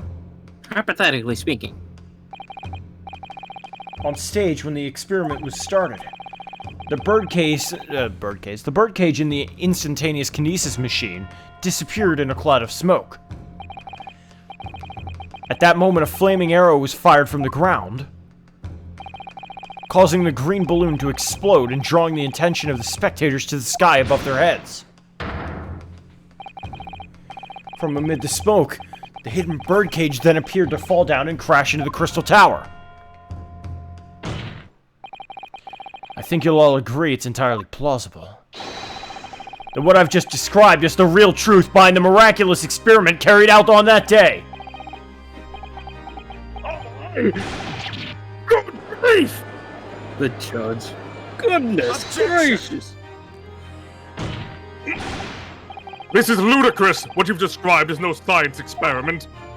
It's child's play, a contemptible display of stage magic. Oh, I know stage magic. Shut up, juror number 3. Use my name, asshole! Magnifi Grimari. Thank you! Magnifi was just around. Like, he's Magnifi Senior. Name. No, wait, did he just become, did he just change his skin tone, over the... Yes. No, this is the original Magnifi. And also, isn't he, still white? I thought he was wasn't he black? I don't think Magnifi... He was a little bit tan, but not white. Like Sicilian, I mean, black. kinda. He was from the mob.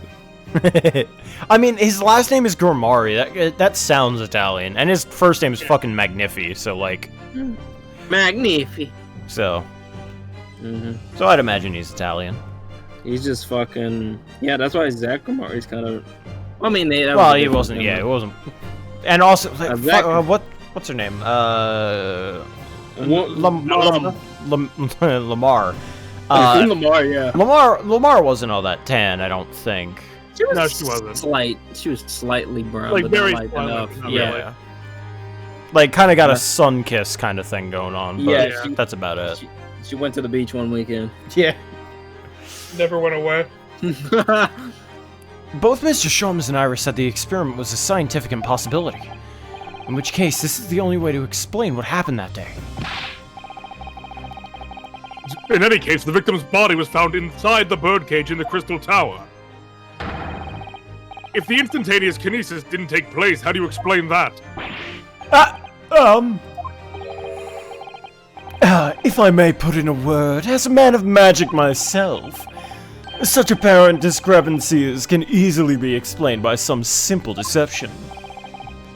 Juror number 3? All that would be needed is a doppelganger, someone who looked very similar to the victim, Mr. Assman. I am that one up a little bit. Mr. Assman. Ass. And having this other man appear on stage in front of the show as a body double. Yes, of course.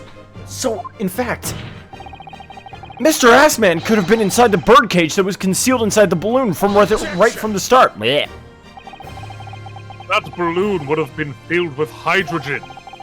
Anything hidden inside it would have been scattered to the 4 winds when it exploded.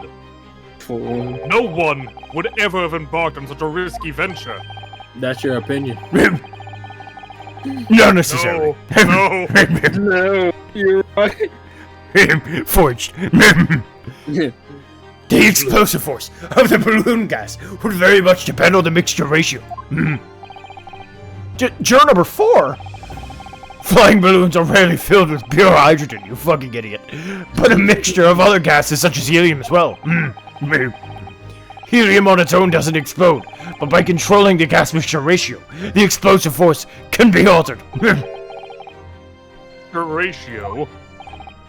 Obviously. The victim's body would have suffered some burns. That would be unavoidable. But not to an extent as to render the whole obscene charade impossible. I fucking hate you. Forged. Look at that face. That's the face of, are you serious? So everything that happened can be explained, logically and scientifically.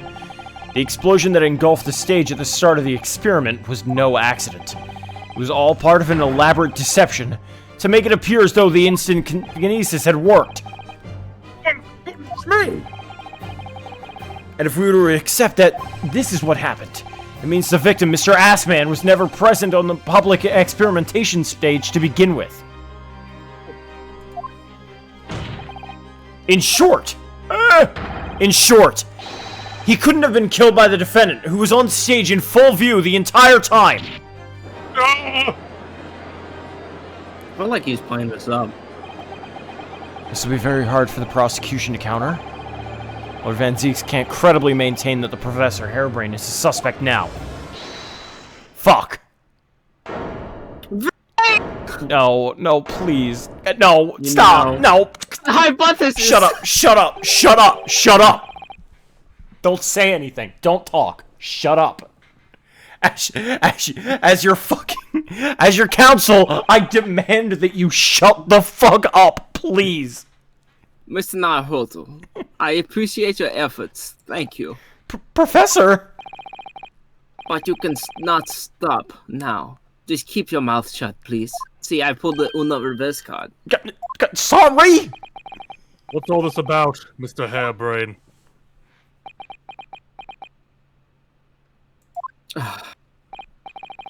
I, Albert Harebrain, hereby confess that it was me who stabbed Mr. Odi Assman. Yes, it was me. My faithful friend and partner, Andrew the Screwdriver. What are you doing? Ow! Remember when? Remember when we said for the charity? He's doing it for science. Order! Order! Order! Defendants, explain the sudden confession! So confession. Professor Harebrained, what are you talking about? It's what I've said all along. I must protect my hypothesis and my precious machine.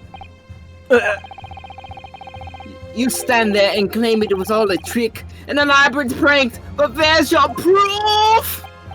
No, you have to examine the machine if you wanted to prove it, but then it would all be over.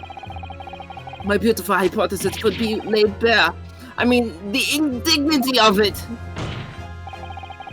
It's clear that you drew the plans for the experiment, but you didn't actually build it. It's quite conceivable that you were duped, Professor. If you'll still let me, I'll... Yes? Send me to jail. I'll cooperate. I'll do whatever you say. I swear it. So please, ensure the Special Dispensation for Scientific Equipment Act is adhered to and protect my creation. Lamau. Damn. Oh, you know I can't do that. He's like, yes. Pray forgive the discourtesy of filling my hallowed chalice at this critical juncture. Just doesn't give a shit. Here's to my learned Nipponese friend. What?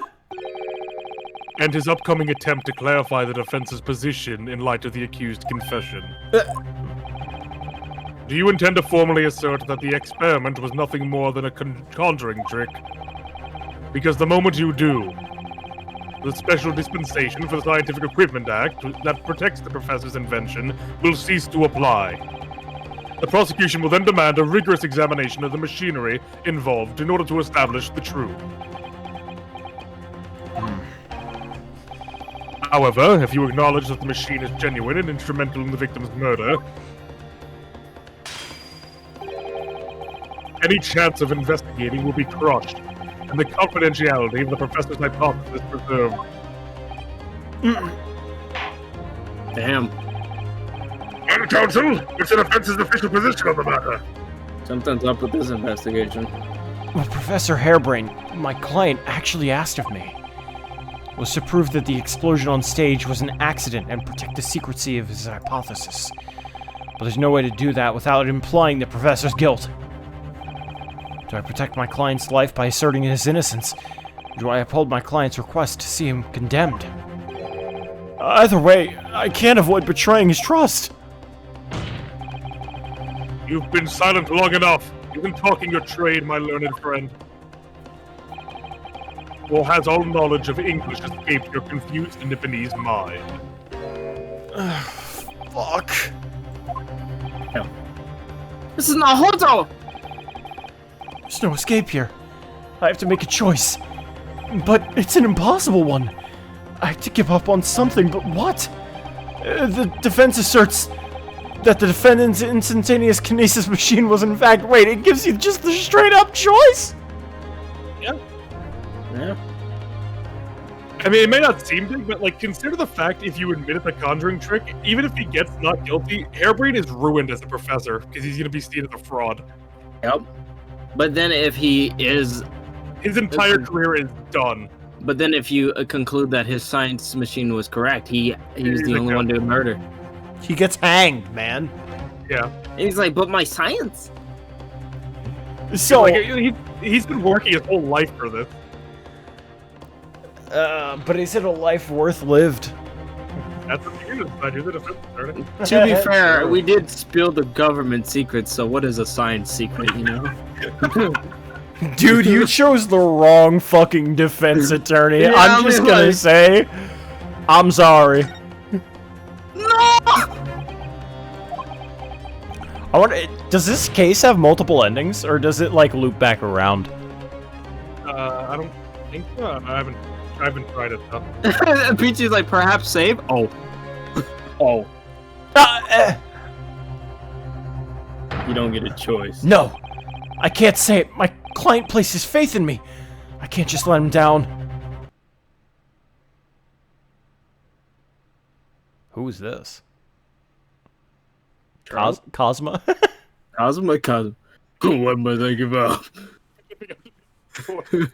I came back. I'm just gonna assume Sherlock. Probably. What must I give up on? Is not the question you have to ask yourself here. It's what can I predict? What are you doing here? What the fuck? Hello again, Miss Naruto. It's been far too long. I told you to stop doing that. And what the fuck? How are you here? Susanoo-san? Let this woman in here. Also, we get her objection. Nice. But what are you? Ah! My first Susanoo takedown in 6 months. It'll be time to talk later, Mr. Naruto. For now, we must concentrate on the task at hand. Which is working out what I have to not give up on, but what I can protect. Professor Hairbrain. Ah, yes? Yesterday you told me that science is the pursuit of truth. Well, my job is to pursue the truth too. Are you fucking serious? Yes, of course. And personally, I believe that you didn't stab Mr. Assman. I think you've come to realize something yourself too, haven't you? That your experiment and the machine you built with the victim are questionable. The truth behind that is what we must pursue now.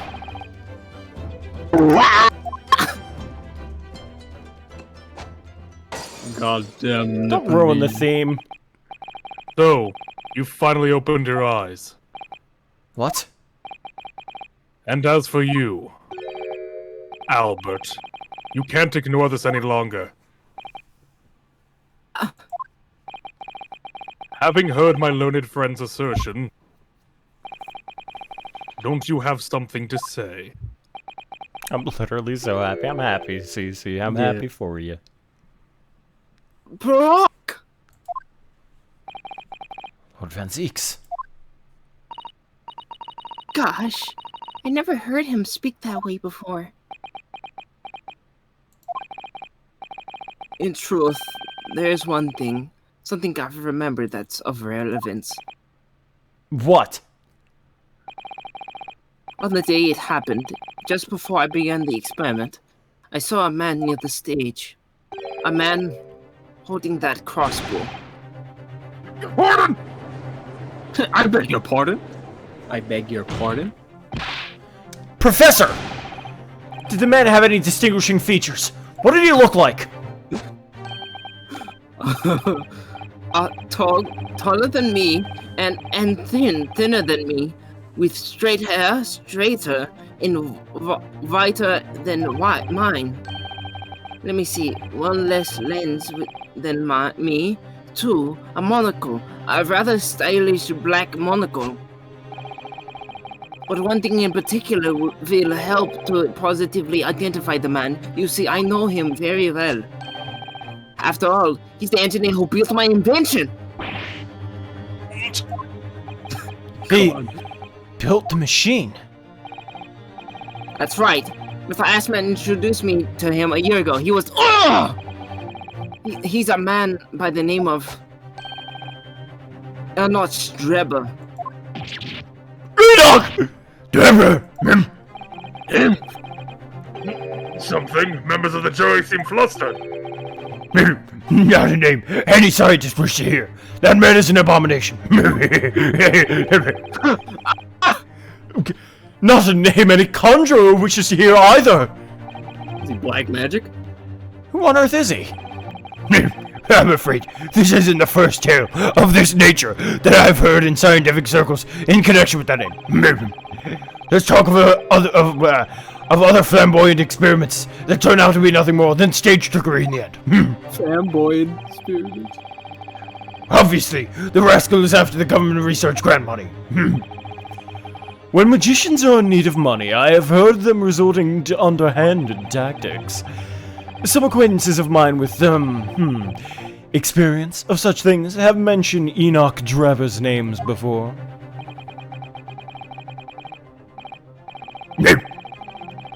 The man is both an engineer and a magician. Yes, we're dealing with an unparalleled confidence trickster here. That's Enoch Drebber for you. Great. What the fuck? Man, I've realized, kind of going through Great Ace Attorney, I just don't do accents, huh? We haven't had the opportunity. Yeah, they're all English. None of my, like, none of the characters that I've gotten have had, like, a different nationality, and Gina's the only one with, like, a definable accent. Oh, yeah. Everyone else is just, like, English, so I just default to, like, American English, because if it doesn't, like, give them, you know, some sort of, like, way of speaking that's not normal, like, just English, then I don't know what to give them. That's why I really appreciate this, because it's giving a lot of nationalities a chance to, like, be voiced. And The Italian I also guy. really like this reminiscence, too. It's a good one. Mm-hmm. It really is. I will be right back. Enoch Drebber. Man, I'm tired. Already. Yeah. I was tired earlier, but I was just like, I'll go back to bed. And usually, you know, if you go to bed early and then keep going to bed, you'll wake up and then you're not tired. But then I'm like, oh.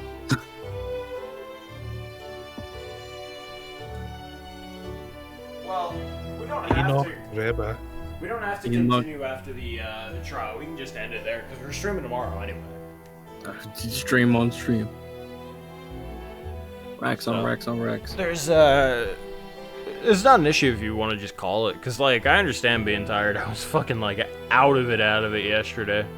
It's not like physically tired. I'm just like mentally. So I'm like, I'll be able to do it. I'm just like, yeah. So it's true then. Oops. We see it all. Oh no.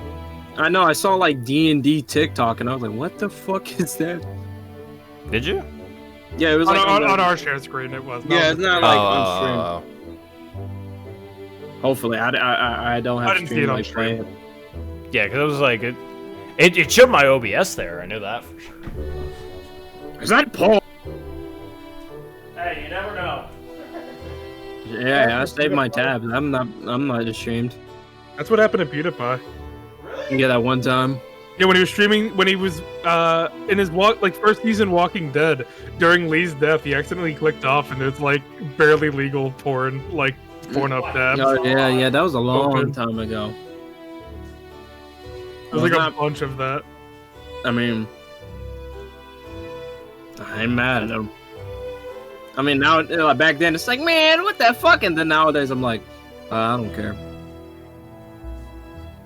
If you go back during like Lee's death scene with with it, When you'll he was see like crying? yeah, when he was like crying, he clicked off for a second, and it was just porn, and he left that in. I don't know why he's taking that video down. Because it's a trademark of his I know, channel. but like, why doesn't he like edit it? Like, all he has to do is like one little cut. Maybe he missed it, and it's like, well, now people know, so it's like, what's the point? That's fair, I guess, but like still. That's why you don't save it as like the top screen. Save it as like something else.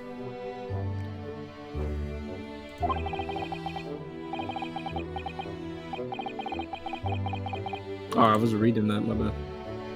My invention, my great machine, was just a grand illusion. Considering what we've just heard about Mr. Drebber's character, I'm sorry to say that sounds increasingly likely. At least with this situation, he's not like, well, I don't know, but like he's not like a fraud, if that makes sense. We know there was a trickster gonna mess with his fucking shit. Instead of him actually. Hairbrain was like full on believe. Like I believed in my hypothesis 100%. Well, there was someone like, well, I don't think it's gonna work, but I can make it seem like it's gonna work. Even though no one else believed it, I wanted it to. I wanted to believe that machine would function exactly as my hypothesis predicted. That's why you were so opposed to it being investigated, I presume. I knew that if the machine was examined in detail, its construction would give away my hypothesis. Obviously, I didn't want that to happen. But at the same time, I knew that if it was found to be nothing more than a trick, than a work of deception, that everything I'd worked towards, all my research, all my dreams, my whole life would be over.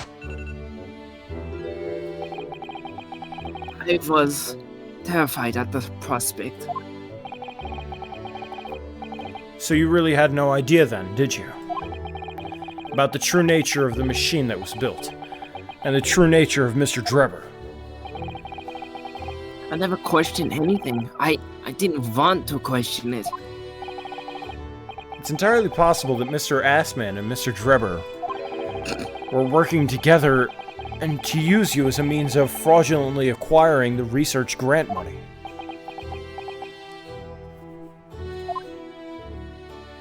Damn. No! When I announced my invention to the crowds that day, it was the finest moment of my career. I pulled all the levers and turned all the dials in exactly the way Drebber had described. Oh. That's a scary face. Then the smoke suddenly started billowing out. I panicked. I didn't know what was happening.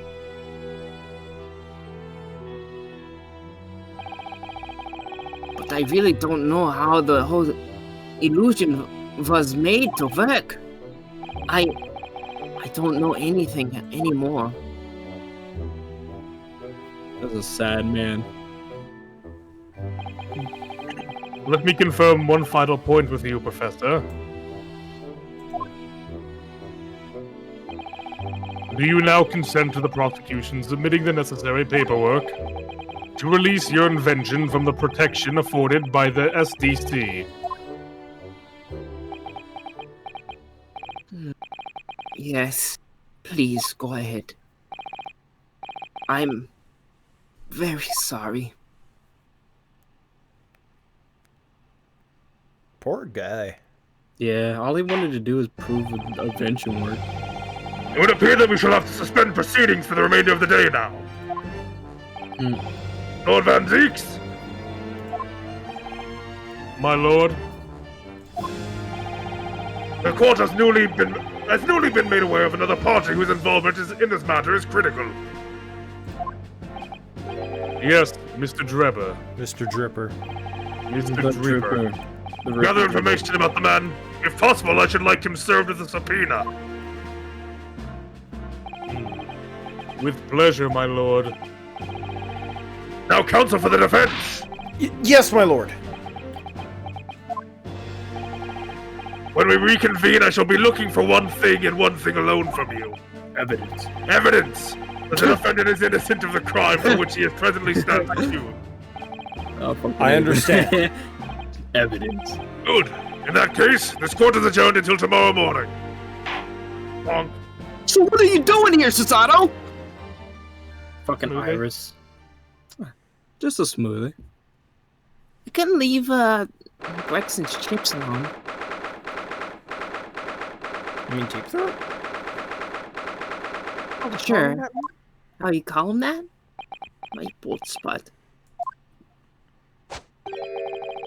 Mr. Naruto? Yes? I'm so sorry.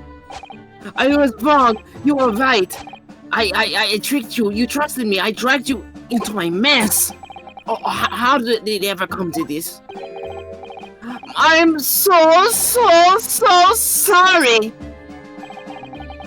Did you really have no idea, Professor? About what Mr. Drebber was really up to, I mean. About what he was really constructing. Oh no, I knew everything. That machine was the embodiment of my hypothesis, all of my hopes and dreams.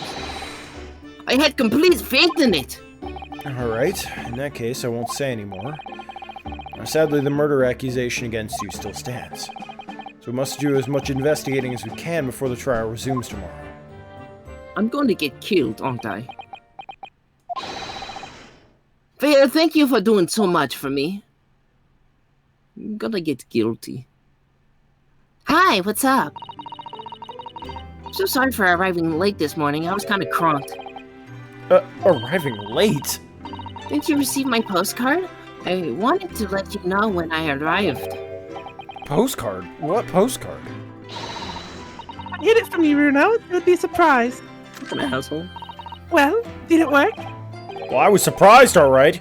Especially when she threw me to the ground. Oh dear, I'm so sorry. I was just so happy to see you. I just wanted to beat the shit out of you. Maybe we could stick to some more traditional display of emotion in the future. Disney's train was late into London Victoria this morning, you see. But we made the coachman really whip the horses hard so she didn't miss the whole trial. I was watching from the gallery for a while, but in the end, I'm afraid I couldn't contain myself. Let her in. Well, Jumped in. I'm glad you didn't.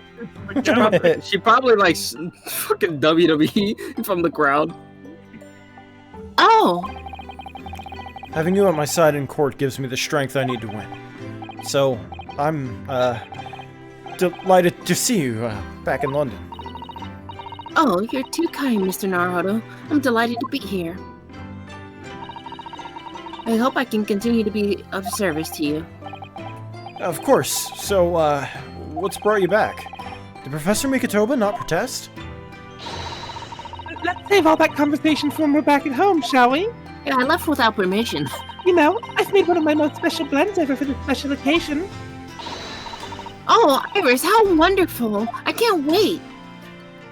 Is it terrible that I thought of how wonderful when she was with the... Susato-san was back in London. It's hard for me to describe how happy that made me feel at the time, but despite my elation, our tale was about to take yet another extraordinary turn. What the hell are you doing here, Susato?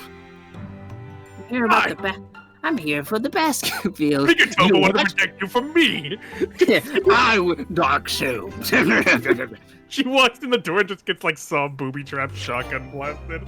Hello, Susato. Hey, who's trying to protect you from me, Susato? From me. Ignore me at your peril. Yeah, he did kind of say that, didn't he? You smoked my crack. You knew what was gonna happen. So AJ, are you sure you want to continue? Like, if you're out of it, it's like the opposite. The mind is not willing, but the body will continue. Okay. I'm Gucci. Man, those eyes. Oh, this room. It's been too long. It's still messy as fuck. It hasn't changed the slightest. It's been some 6 months, hasn't it? It's a long time for things to stay so familiar. Messy. I didn't know when you might return, and I wanted everything to be as you left it. But it has been some 6 months, it's true. And was your father alright, Susie? What happened? My father? I don't have a father.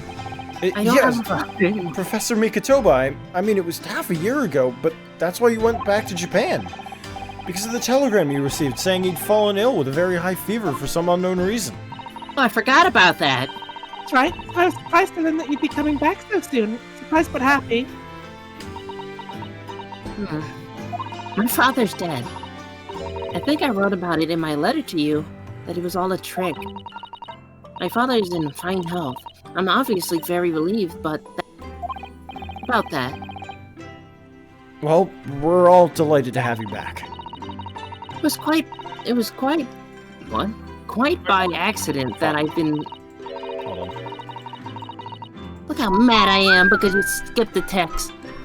It was quite by accident that I've been able to return to Europe, actually. Someone just kidnapped me and put me on a boat. It's because of a very grand conference called the International Forensic Science Symposium. International Forensic... That's the same symposium Lord Strongheart mentioned. What? Anyway, I've arrived safe and sound, and all that matters is that I'm here now. After all, I haven't yet fulfilled my promise to you, Iris. Oh? You must tell us everything that happened while you were back in Japan. No. Yes, of course I shall. Game ended. And there's one other thing. Something you wrote about in your letter that particularly grabbed my attention. About you-know-who. About Cosmo. I know. I'll tell you all that I can. I'm back, bitches. When I first arrived back in Japan, I really thought I'd never be allowed to return to Britain. But, curiously, after that awful trial at the Supreme Court, Father's mood changed entirely. The awful trial? Oh, yeah. For the murder of Giselle Brett. Oh, you dressed as a man then, didn't you, Susie? Oh, well, yes. Since women are forbidden in the courtroom, I had no choice. Wow, amazing! I wish I'd seen it. Don't you, Bruno? No. Yeah, I suppose so. I want to play at being a lawyer now. I could wear a false mustache, maybe. I don't think any mustache could hide the fact that you're still just 10 years old, Iris. 10 inches tall. But there's something else I've wanted to ask you, Mrs. Sato. It's about the real reason why Professor Mikotoba summoned you back to Japan. You said in your letter it was something to do with that convict's loot we found in Mr. Natsume's lodgings. That's right. A very large dog collar we found with the bee emblem on it. It seems Mr. Natsume included a drawing of the collar in the report he submitted about his time in Britain. How can I still hear him? Oh no, that's just the creaking in the house. God, you can just step on one of his lips. I understand that when Father saw the report, he turned as white as a sheet. Why would that be then? This can't be. Father came to Britain himself, of course, to study. It was some time ago now, but he stayed for 6 years. Damn. I can only imagine that something must have happened during that time. But he refuses to tell me what it was. Then I intend to find the answers for myself. I've decided that I, for one, won't keep any more secrets. Susie? It's a very meaningful look Susato-san's giving Iris there. Your dad's dead. No! Susato, no! No more secrets. Lord Strongerheart mentioned something about that symposium too. I think he said that investigative authorities from 40 different countries around the world would attend. Listen, from Japan, my father and Judge Jigoku... Bro. Jigoku. Goku's coming. Jigoku have been invited. Bro. They're coming. Yeah, it's scary. It's something of an honor, I believe. Well, Professor Mikotoba is the leading expert in forensic medicine in our country, after all. But who's the other person you mentioned? A judge, did you say? You know, the Supreme Court judge. Yes, he's His Excellency Judge Seshiro Jigoku. You've met him, Mr. Naruto. He was the one at your first trial. Last year in the Supreme Court. You can't possibly have forgotten. Beard. Bro! Him? A terrible trial of yours when you were accused of murder. Yeah, I try to think of that as a positive turning point in my life these days. Back in my day. Well, it was Judge Jigoku who presided over the trial. Is that fucking me up? If I'm perfectly honest, I'd be happy to never see that man's face again in my life. He's gonna show up again. Oh, well, anyway, as father was invited to the symposium, he agreed to me returning to Britain, too. He won't actually arrive until next month, but, well, I couldn't wait. So I pleaded with him, and in the end, he agreed to me going on ahead. Yes, about the symposium. It seems as though Lord Strongheart has put in an awful lot of work to make it happen. It's obviously very important. Yes, I am. Important. I believe it is. Yes, I understand it. Lord Strongheart organized the entire event himself. I think he's hoping that by achieving exceptional results, Who'll get the job of Attorney General? The most senior position in the British justice system. He's hoping to use his power to create the world's finest policing institution. That's what Father said anyway. Apparently it's Lord Strongheart's lifelong ambition. Does Professor Mikotoba know Lord Strongheart personally, then, I wonder? That's scary. Actually, Lord Strongheart gave me a long speech about how this very subject only yesterday. But I sort of lost the will to live early on. I sort of lost the will to live early on and really didn't listen to much of it. Oh, trying for you. To Who wanted listen. to die? Giselle. Giselle Brett. The woman whose unforgivable actions ended in me being wrongly accused of a crime I didn't commit. The murderer of Dr. John H. Wilson. Iris is like, what? Yes, Giselle Brett. That name I won't forget for as long as I live. The extraordinary thing is, though, it seems it's a name we should all forget. Sorry? Since the incident, our government's intelligence services have been investigating Miss Brett. But it turns out that Englishwoman by the name of Giselle Brett didn't actually exist. So that wasn't even her name. What? Didn't exist? But how can that be? A spy! Alright, fucking dumbass theory coming at you. Conspiracy. Yeah, just absolute horseshit gonna come out of my mouth. Giselle Brett is the daughter of Lord Strongheart. That would be wild. But then why would she try to kill Watson? No fucking clue. Maybe like if going with that theory, maybe Watson knew something against Lord Strong. I feel like this is like if you went to high school with people and they became famous, and then like you had dirt. It's like some weird, like what's the closest thing to it? I guess it's like I don't know much about Gossip Girl, but that's the only thing I could think of. It's like EGS is Gossip Girl? Is that the no, you fuck. It's like we don't even have this information, but it's like history before the game is the reason why this is happening, and it's fucking nuts to think about. It's like fucking Watson, Lord Strongheart, Mikotoba, Sholmes, Van Zeeks, just chilling. The way that I see it is that John H. Wilson was probably killed because he had done something to undermine Lord Strongheart at some point in the past. Right? That's why he went to Japan?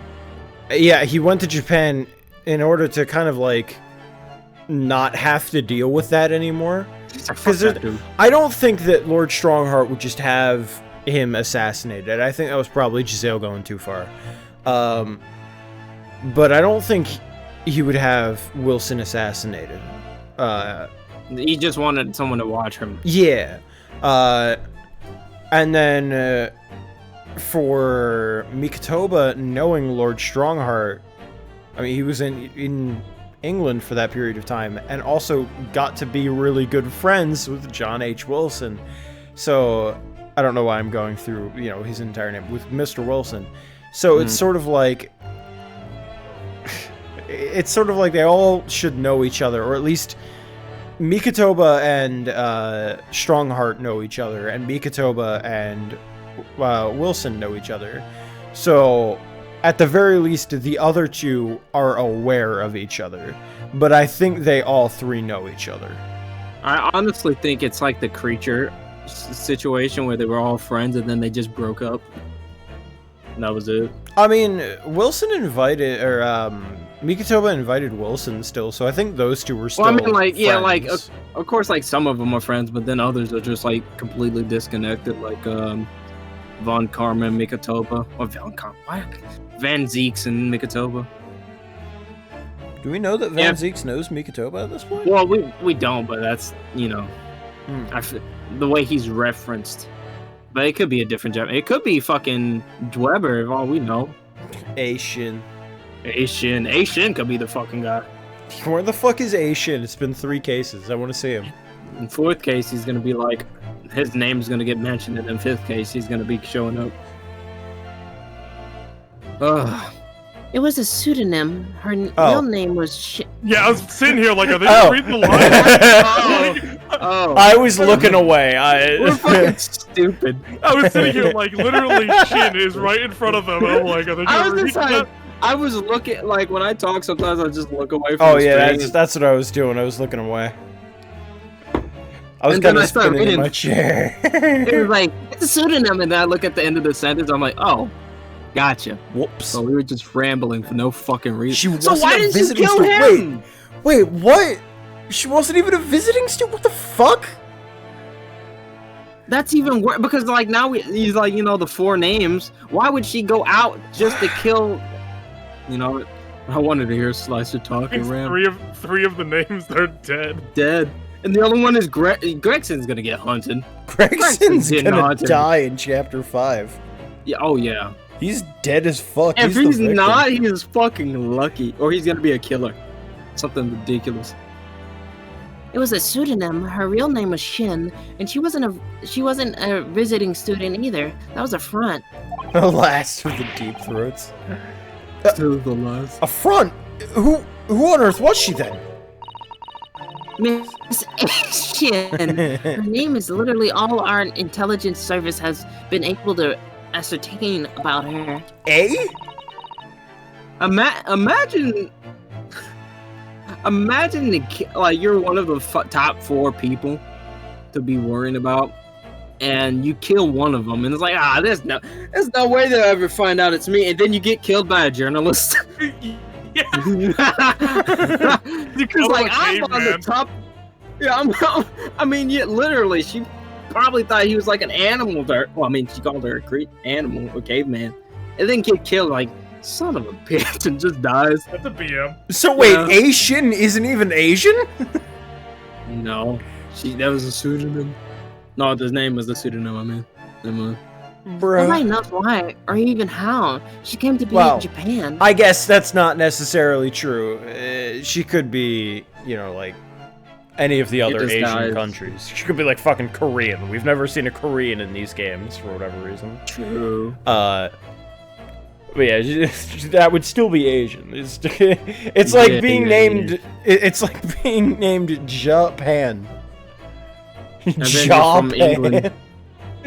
Japan. Japan. It's a complete mystery. But that makes no sense. It's no easy task to be accepted as a foreign student anywhere. What could the woman have been up to? I'm afraid I really don't know. The only thing we can be sure of, if her name was Shin, is that she had some business in our country that we don't know yet. Understand? And now she's been killed. While all the questions surrounding her existence remain unanswered. Just like Kazuma. Maybe she was being subpoenaed to Shanghai because They knew she's him. well, yeah, but maybe she's not like related to What? British government at all. Maybe it's because she's related to Chinese government. But that's even worse because they were about to get her out of here, and then that journalist killed her. Yeah. Well, I mean, Can't get over that's that. that's gonna happen anyway. But like, I mean, yeah, but like, Jesus Christ. maybe They it's let her on the maybe beach. Maybe it's Chinese. So they had the Japanese, the Chinese, the English, and then the English. Unless Gregson's from fucking a different country for some. I'm American, dude. Yeah. I've been lying this entire time. I'm actually. Come just on, American. man. I just like a lot of fries. Yeah, I said it. Fries. No, it's not possible. Tired of pretending. I'm not using your made-up words anymore. I'm not English, It's dude. soccer, not football, you fucking idiots. It's not chips. It's fries. We call this Fuckers. shit Liberty Cab. They don't call me deep though. They call me hefty throat back in my country. Hefty throat, like the fucking Hefty. garbage bag. The garbage bag. Hefty, hefty, hefty. Anyway, I'm yeah. I'm afraid so. A Shin. Who on earth was she? And why do I feel as though I've heard that name before somewhere? Because you have. That's Sure, it's true. been like what, 6 months? Yeah. Yeah. After my friend Ray's trial, a reporter who actually killed Miss Brett said something very strange before he got obliterated. I know the truth. Fusey, I know the truth. I know you had a hand in what went down in the visiting student's fate. Nobody's here in Japan knows anything about it. They don't know that the guy never made it to England, then he died on the steamship, and that he'll never die. Obviously, I couldn't ask him to elaborate at the time. But later, I visited the man in his prison cell and asked him what he was going to say about Kazuma-sama. And what did you learn? He said, I can't talk about it, man. After he died, Oh, I thought he was talking about the man. I'm like, Jesus. after he died on the voyage to Great Britain, his body should have been unladen on the port of Hong Kong and passed into the care of the consulate staff there. No fucking way. He's fucking No, alive. he's- He's fucking alive. No, no, yeah, that's what exactly what I was saying. There's no fucking way. There's no fucking way. There's no fucking way. Where is he? He's right here. Listen here, Jabroni. I There's- know who you are. There's no fucking way. I He can't. mourn for you. He can't. He I can't. mourn for you. He cannot be. This isn't. No. They can't do this to me. They can't do this. I swear. Shoot, talk me. Don't put You that thought son in of my a head, bitch. you ass. Don't do You that. son of a bitch. Don't you fucking do that. No, he's actually disguised as Hairbrain. I mean, why is he dressed up like a Templar, though? Should have been. Well, it turns out that his body never arrived. It just disappeared. Wait, what? Cosmo's body vanished? Can you imagine they stopped paying attention and just walked off the boat? Our government tried to cover the fact up, it seems. They erected a grave on the cliff by our hometown. Except, Kazuma-sama isn't there. Did Professor Mikitoba know about this? Yes, would seem that he did. But he didn't tell me. Now there's two only alive. They're still investigating what happened to Kazuma-sama's body as we speak. Dude, what the fuck? So why would the British government hide that about with the Japanese government? Unless they're faking the investigation. Well, I mean, the investigation was the ship. It wasn't the British government. No, but I'm saying, like, let's say if they made it, if they got Cosmo as that mystery guy that's under Van Zeeks, why did they put him in Britain? If the thing is, if they believe he's just disappeared and are actually looking that's for him. Japan. Yeah, Japan's looking for him, not the British government. but that's what I'm saying. Like, why wouldn't the British Why does government? Britain want them? Yeah, why does he Yeah. want them? If they have him, why do they want him? Yeah. And then how did they convince him? I mean, I know he had a mission to do. So like, it's like, oh, you gotta fake your death, bro. Oh, okay. God, Jesus Christ! Wait a minute, hold on. He's also a skilled swordsman. Oh my God, Bruh. So imagine you're Cosmo, and like he's like, okay, I gotta fake my death somehow, and this little girl pushes you by accident. Perfect. Stab his neck. I mean, to be fair, we kind of thought it was bullshit when he was like, "Come on, a push." Well, it was a push where his neck hit the fucking bedpost. That's gonna But you, fuck your weak ass shit up. neck. I should have That known. would Cosmo. okay, you fall on a bedpost at that fucking speed. That would fuck you up. Be right back. Guys, I'm alive. I just can't move. Oh my Jesus goodness. Christ. Oh my goodness. Jeez, fuck. What the hell is Shu on? What the fuck's going on in Miami, bro? It might not even be that he's alive. It could be that his body was just stolen by somebody. Some fucking. That's even worse. Like, because this right now is putting the thought in our head that he's alive, but he could still be dead.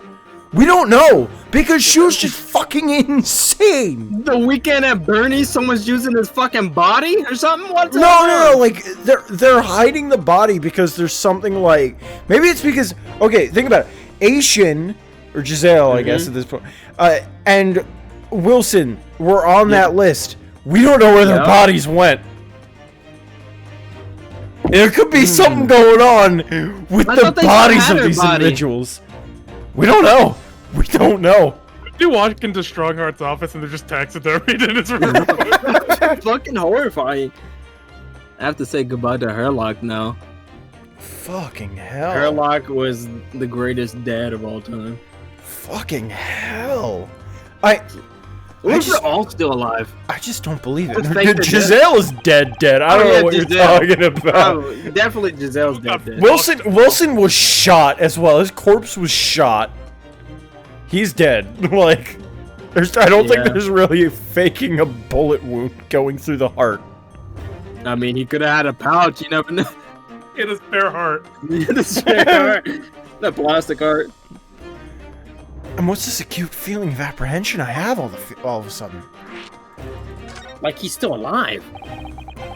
Thinking back now, some of the things that happened on the SS Burya were definitely strange. Hey. I mean, after he died, we never saw his body again, did we? I'm still alive. Could it be? Could it be that he's actually still alive? Stop it, Mr. Naruto. It's too much to bear. SS Brahmam. I'm sorry, I didn't mean to... Just thinking about the possibility pains me. So very much. I'll kick his ass. I'll fucking kill him. Cast your mind back for a moment, Mr. Naruto. Do you remember? When Kazuma-sama was discovered, Mr. Sholmes was there, wasn't he? And you don't think Sholmes would have kept a secret? And you definitely examined the body. I remember it clearly. Hey, Sholmes, this will be funny. It's like, he's just like, he just hears him breathe, like, this is gonna be a funny prank. Be the funniest shit I'm gonna do all day. Dude, this is gonna be better than the Baskerville event. You're right. I lie. So if Cosma hadn't actually been dead at all, it would mean Mr. Sholmes had lied to us. Oh. But there's no reason why he would possibly have done such a thing. No reason at all. I suppose that's true, yes. I hope not. The idea that he might still be alive somewhere. I like that Iris is still in the room like, shit, what the fuck? It's like, what? Huh? Roll that one back? Who? Who? It wants to fill me with hope, but I can't let it, because if it turned out not to be true, I'd fucking kill you. I'd be back at the bottom of that awful pit of despair again. I'm terrified of what that might do to me. Why is everyone so mean to me? Shut up. Posed like that. What are you talking about? Shut up. Head down, back turned. It's the exact same fucking pose. Shut up. Oh, Mrs. Sato. Fucking breaking my heart here. Leave her alone. What are you talking about? She's just. This is no time to meme, you fuck. This is no time to meme. Every time is a good time to meme. Sure. I know she's given the idea the thought that it deserves. It's Susato-san we're talking about after all. So I probably shouldn't push it now. We're gonna replay through all of the fucking Ace Attorney games, but it has to all be our lore. There's nothing else. There's no trial. God, it's just all our lore. Every time we're about to get to like a trial, we just skip over it, and then investigation's just the lore. You have to examine Iris in the room as well. Oh. What is she doing? She's hanging off something? So you've been here. God, Jesus, fuck. Must be about a year ago now. I wrote a really long story based on some of my father's old notes. It's about one of Hurley's greatest exploits. I called it The Hound of the Baskerville. But then Mr. Shums forbade you from publishing it. And put the manuscript somewhere nobody could get their hands on it. So nobody knows anything about it apart from Hurley and I. But for some reason, you knew the title of it, didn't you, Susie? Oh, it sounds so exciting. The Hound of the Baskervilles. I should love to read it. What? You want to tell me how you'd come to know it? Yeah, but I made you a promise that I would explain one day, didn't I? That's why I'm back. I think it's time. Oh my goodness. There we go. Oh. It was a wild fucking guess. Yeah, like holy shit. Yeah. I got into his crack pipe earlier, and I said, I was smoking on the way here. I'm only sorry I've had to keep it from you for so long, Iris. Are we even is ready this the Baskervilles theme? Yeah. Holy shit. I'm scared, gentlemen. It's too lighthearted. It scares me. Yeah. It does scare me. This is like... It was completely by accident that I came to know the title of your manuscript, Iris. It was a short while before we left Japan. I was cleaning Father's study and I saw something on his writing desk. Whoa. No. A large box of papers. There was a label affixed to the box that was written in English. It read, The Hound of the Baskervilles. Wait, what? Baskerville story? Of course, I had no idea what it was at the time, but Father came in and... Toto, what are you doing? Bruh. Oh, Father! You look at those papers.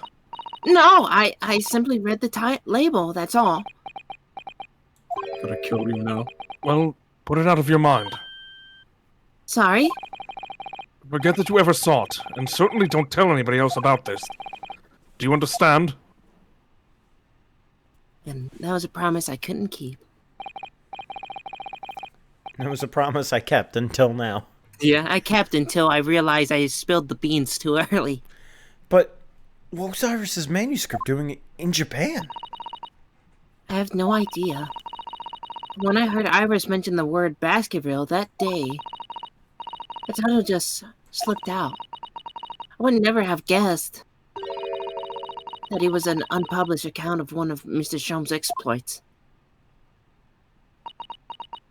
God damn. When I returned to Japan, I asked Father to explain, but he refused to answer any of my questions. And there was no sign of the big box in his office. Huh. That's really all I know about it. I've no doubt that Father has a very good reason for being so secretive about it, but still. I made up my mind to explain myself to both of you. Well, thank you for being so honest, Susie. So all we know is Nikitoba had the book. Yep. And he still wanted no. He's like, no. So, Mr. Naruhodo, I'm ready to start investigating if you are. I've committed every detail about the case to memory. I'm that damn good. And Iris has told me about the disturbing happenings at the Waxwork Museum as well. So, you're fully abreast of the situation already, Mrs. Sato. I'd expect nothing less, to be honest. Damn right. I would think our first port of call should be to investigate this Mr. Treber.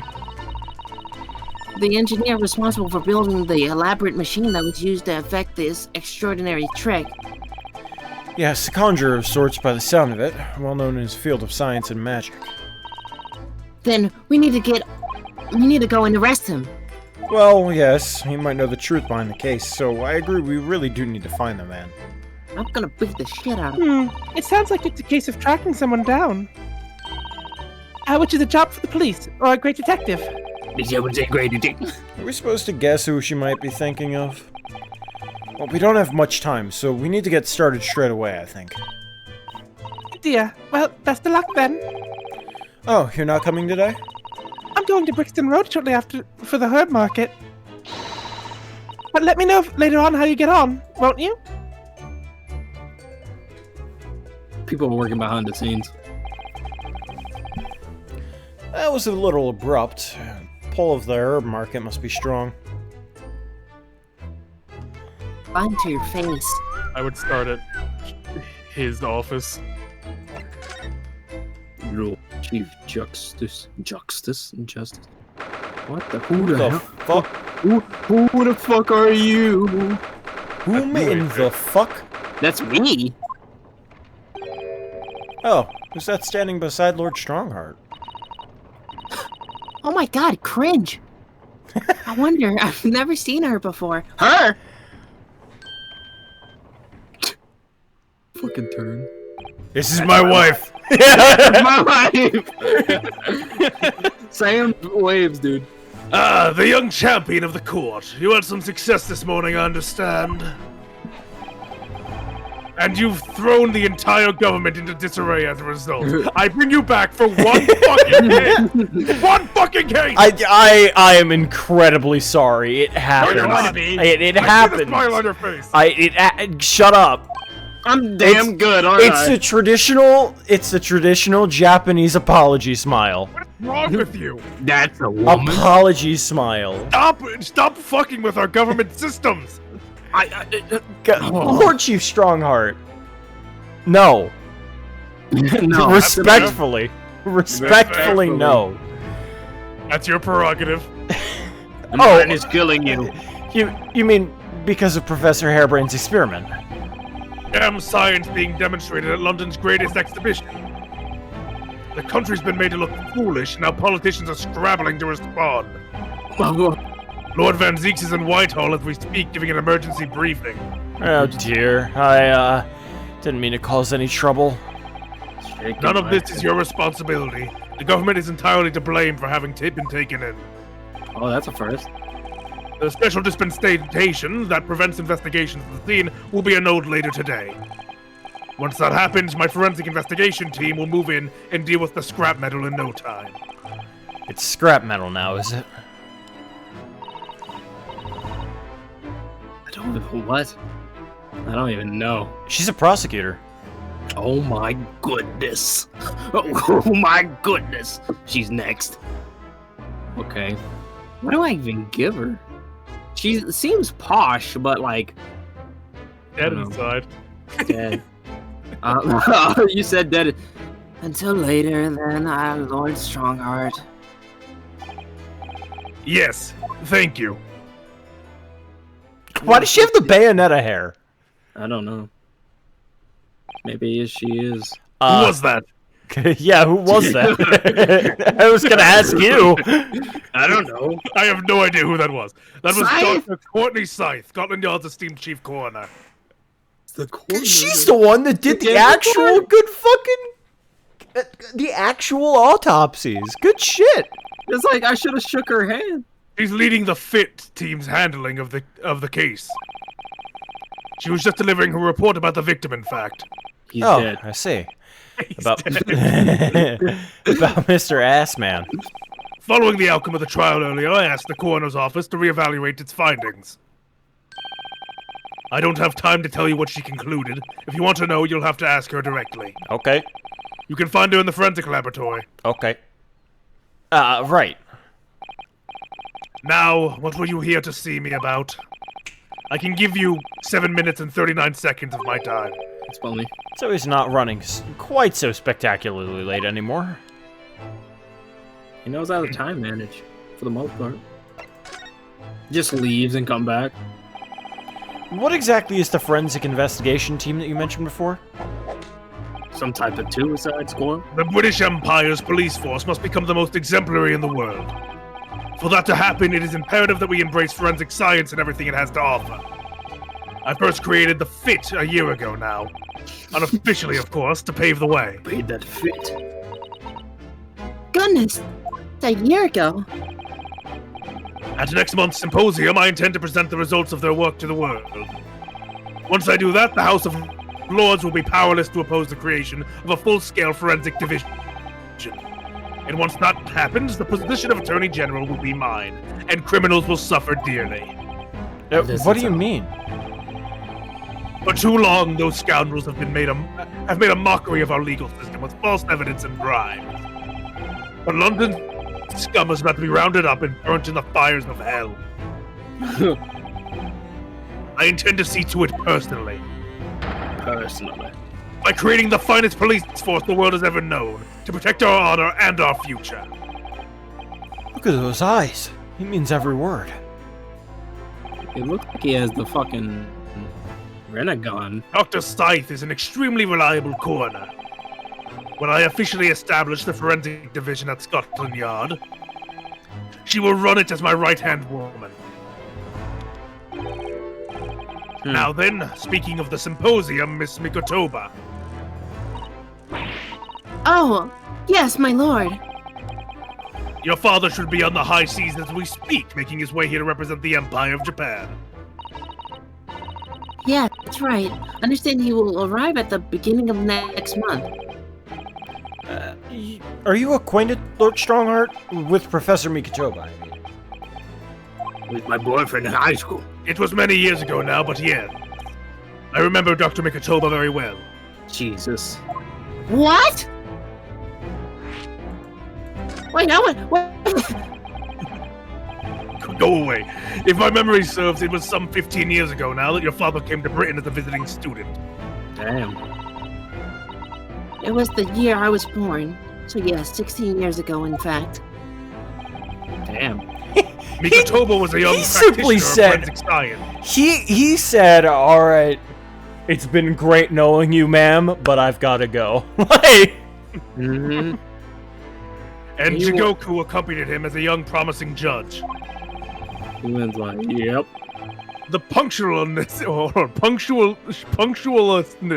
and politeness of the Japanese at the time impressed us greatly. Mm.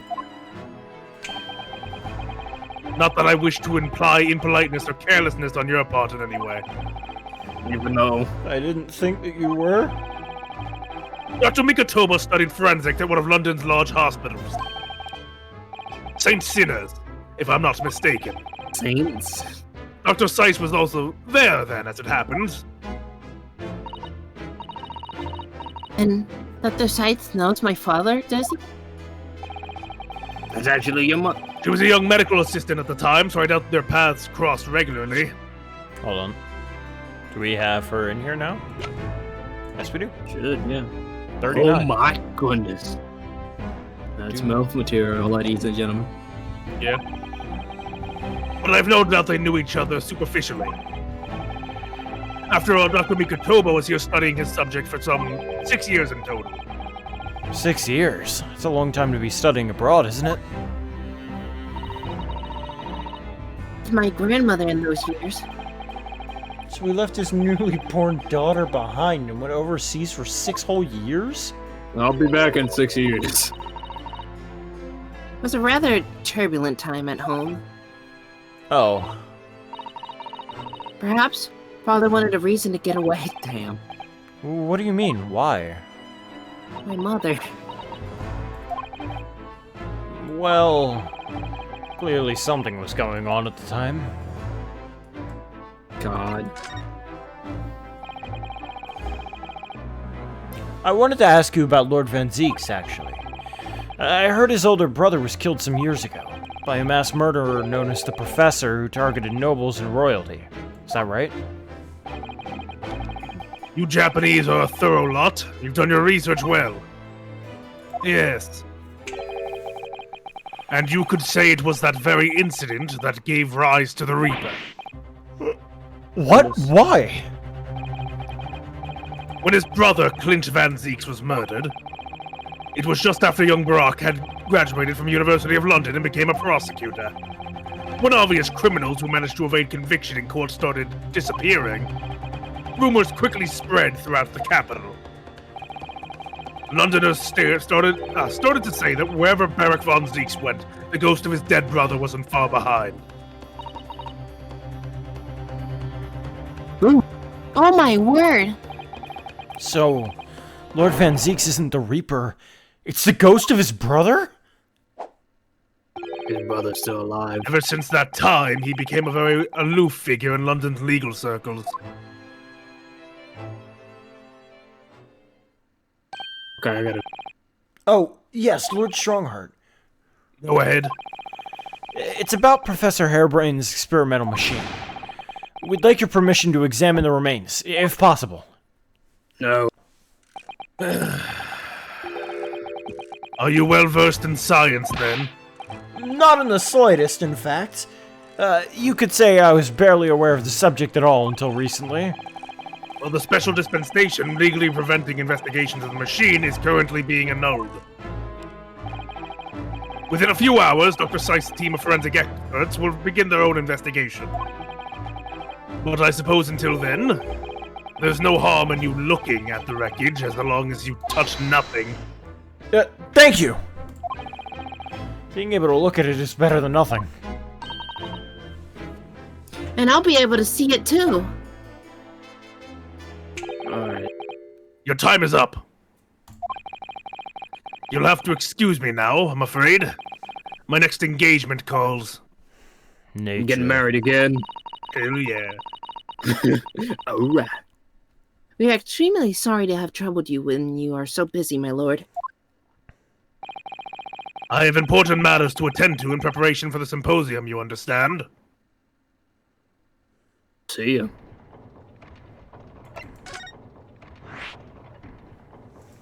God damn.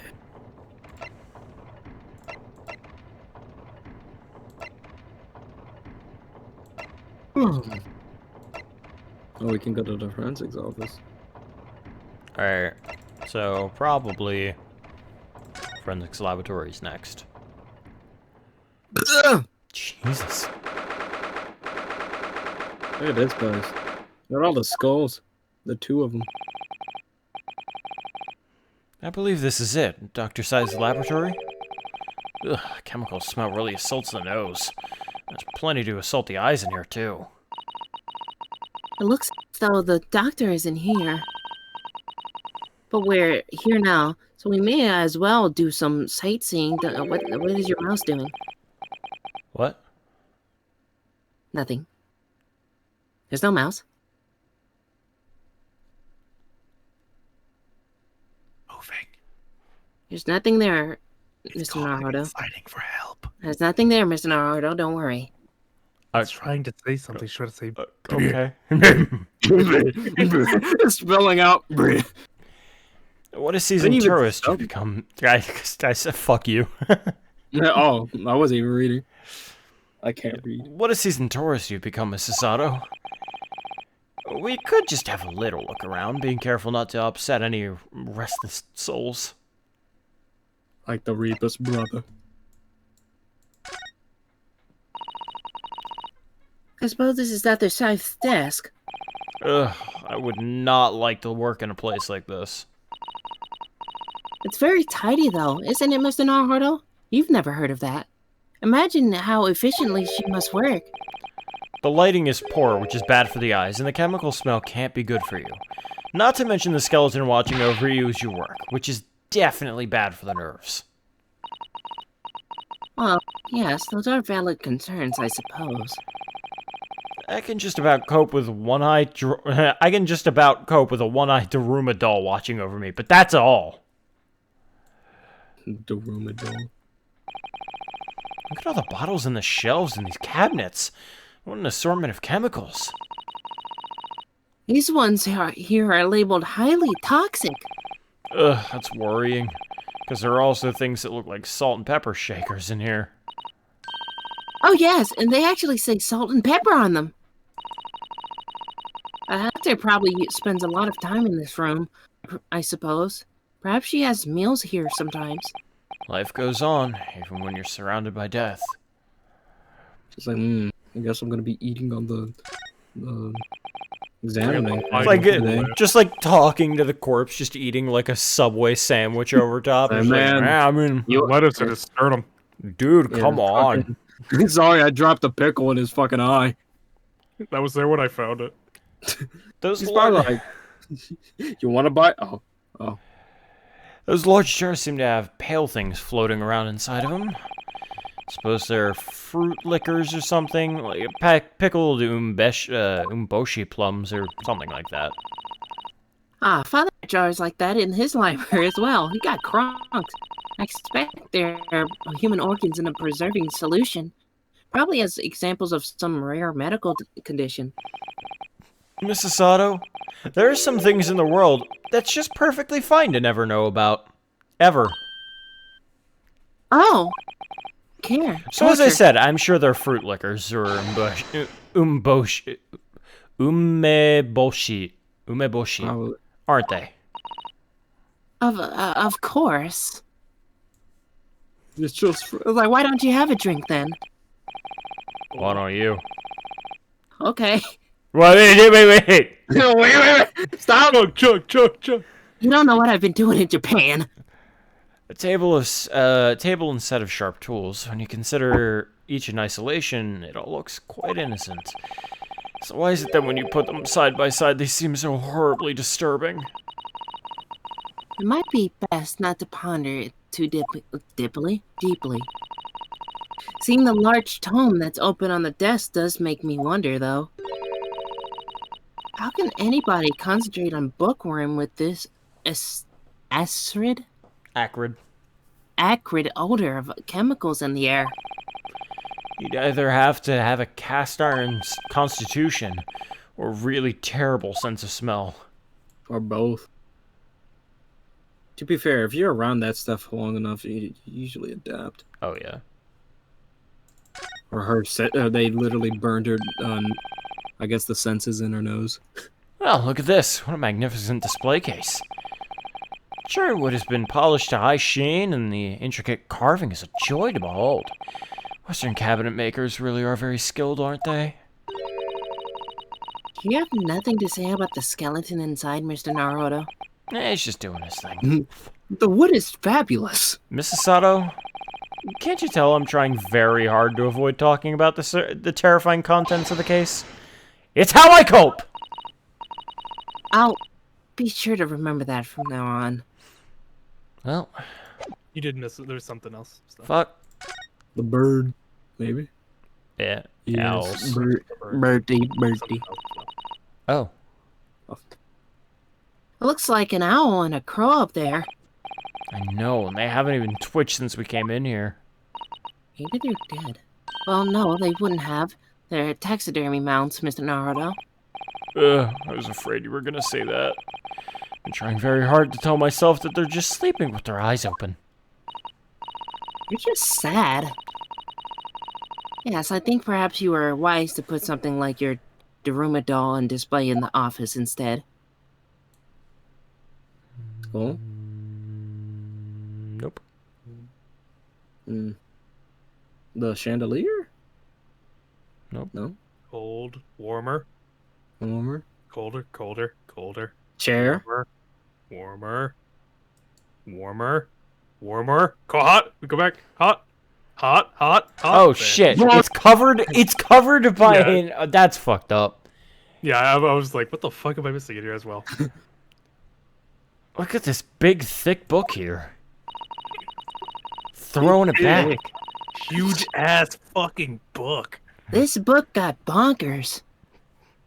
It appears to be an accounting ledger. It's a record of the forensic investigation team's spending, I think.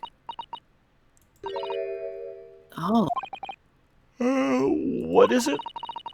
It's clear that the team purchases various equipments and supplies on a monthly basis, but... Well, one entry seems rather strange.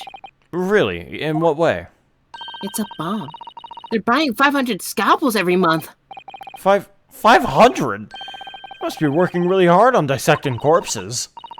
I don't know. Judicial autopsies are only carried out in certain special circumstances. And scalpel blades can be sharpened, too. It does seem a bit strange, you're right. Yeah, it is. 500 scalpels in a month? What the fuck could they possibly be using all of them for?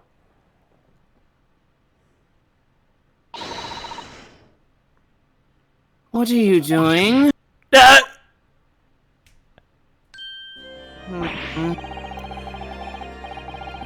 Oof. That's a Music. theme. That kicks. Very elegant sounding. Very. Yeah. Also, I like the fact that her, like, bracelet thing here, That's a sick bracelet. That's a it sick looks one. like a snake, on top of the fact that she has the, it's not the Caduceus staff, but it's close enough to No. be considered the Caduceus staff. She has the medical staff here, Yeah. and Well, I know- snake motif here. I thought that was a neat little, like, coincidence. Oh, I know what class she's going to in Harry Potter. Uh, Slytherin. Sorry, we, had something we wanted to ask you, but you weren't here, so... Oh. So you thought you'd snoop around? That's acceptable to you people from the East, is it? Well, what do you want? A relationship, but I don't think that's quite what I'm here for. Oh, no, not possible. Well, Lord Strongheart told us, you see, that it was you who examined the victim's body. Mr. Assman's body, I mean. So we came to ask you about your findings. On Lord Strongheart's advice. Very well. If the Lord Chief Justice has given his consent, I'll tell you what our investigation revealed. But when we're done, you must leave immediately. The predecessor Big to fan of your Courtney. work. Big fan. Big fan. So you want to know what the forensic investigation team determined from its examination of the scene? The victim, Mr. O.D. Assman, who disappeared from the experimentation stage amid an explosion, and the Mr. Assman who appeared moments later partway up the Crystal Tower, were without question one and the same person. That is the team's conclusion. But that can't be right. It can't be. If it was an elaborate trick, we can only speculate about how it was carried out.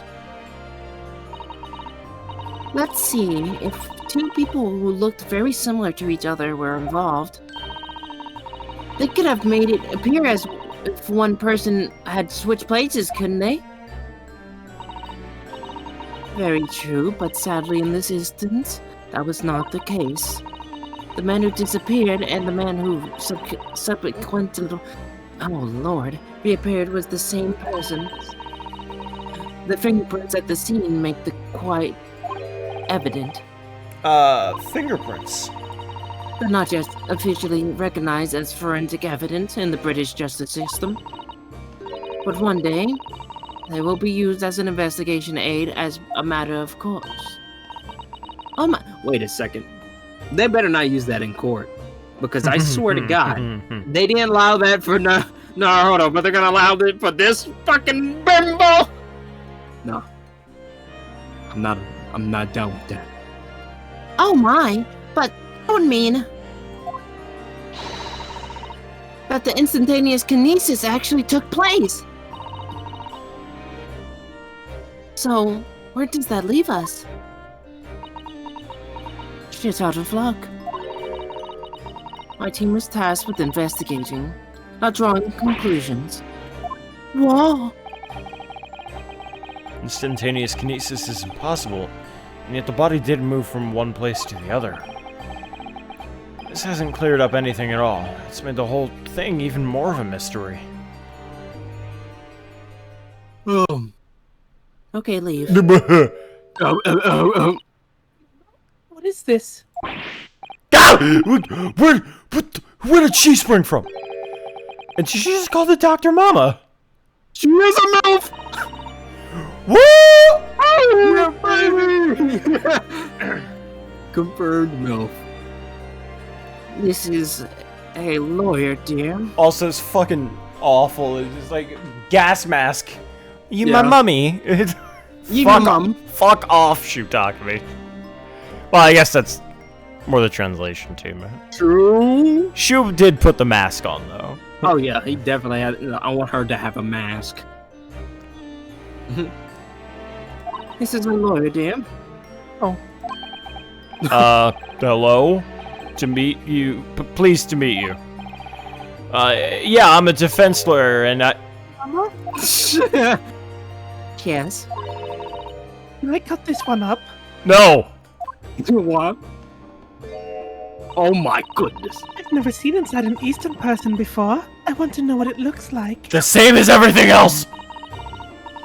Oh my goodness. This reminds me of a terrible Instagram I saw.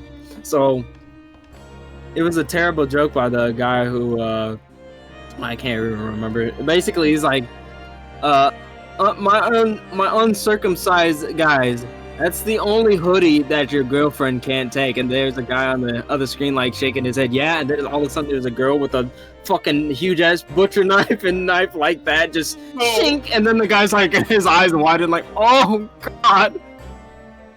Your foreskin, hand it over. Yeah. Only have one. Of course you can't. Boring. Bro, come on. I think I just had a near-death experience. Oh dear, Mr. Naruto, you're as pale as a corpse. Then let's leave before I'm mistaken for one. I'm back here Can we now. continue to talk to her? Leave! So, what are you doing at the moment, Doc? Want to get lunch? I mean, Keeping a close eye on things so no impertinent Easterners think they can look around my office. Are there such impertinent Easterners around? How terrible. Yes, you. She doesn't mince her words, Mrs. Sato. I think perhaps it's time we left. there's a daughter. Did she just leave? Yeah. Is it Check gonna on turn out? Albert. Is it gonna be like the adopted situation? I adopted her. Check out Albert. She's the daughter of fucking Asian.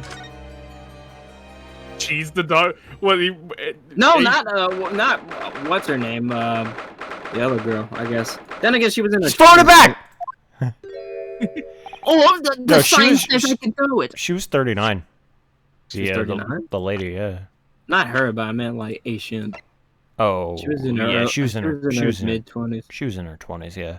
Yeah. I think 26, I think. What's he doing? I am throwing it back in it. Oh my, the whole wall of the cell is covered in mathematical equations.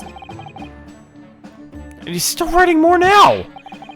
Professor, sorry to interrupt. Just froze. Oh, Mr. Naruto, I found the formula for throwing it back. Ah, I see. And who is this young lady? My name is Susato Mikitoba. I'm Mr. Naruto's judicial assistant. It's a pleasure to meet you, Professor. Women! Veman. No! Oh, if only I'd met a refined young woman like you sooner! None of this would have happened. I wouldn't be a nerd. No, that's not logical. That makes no sense at all. Oh dear, I'm sorry if my presence here upsets you. I owe you an apology too, Professor. I didn't manage to deliver what I promised you I would in court this morning. Oh no.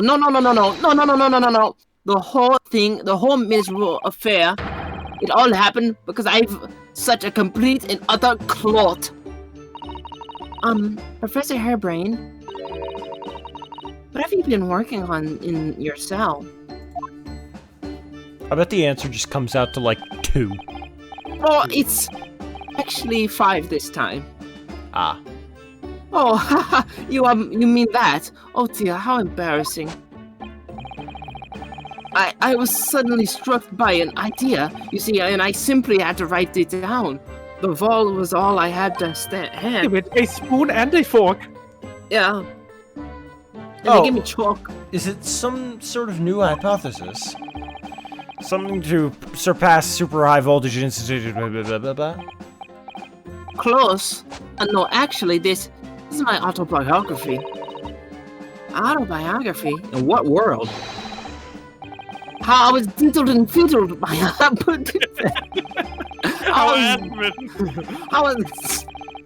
I was fucked and turned around.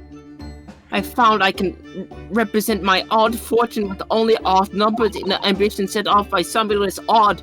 How I was sucked and fucked. Numbers in the ambitious set of stimulation what the fuck equations. Simultaneous. I'm going to write your name in the death note. I'm going to have to pay back all the loans I took for the kinesis machine, you see. So it's going to be a new serial publication from next month. Part 1, an odd birth, an odd upbringing. You can't beat the main man's, the man's optimism, that's for sure. I'm the main protagonist now. I see. Well, for now, would you mind if we talked a little more about the case? Oh, yes, of course. I've been working through the numbers. I was fiddled by the pair of them. By Osman and by the aloof engineer, Drebber. We're not going to have to sit through an explanation of all these equations, are we? Mr. Nahoto, I made the calculation. How long is this gonna go for, the, investigation? Pretty long. I'll tell you like a good middle point. I'll let you know when a good time. Okay, in that case, I'm gonna get up, I'm gonna grab a bottle of water, because I can feel myself starting to slip a little bit. That's fair. Just kind of get up, move around. So I'll be right back. I'm gonna take a piss break then. I'm gonna entertain the crowd. Hi. So, ladies and gentlemen, today we're gonna be doing voice impressions. Name a character and I'll try to do it.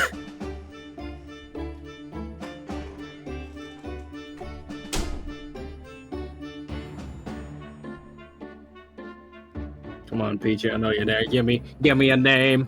Give me a name. And then I'll instantly tell you I probably can't do it. You mean Peachy and Peachy? Because I think I'm the only one here. Also, Peachy and Peachy? No, there's other people here. They just don't talk. No, you're not the only one.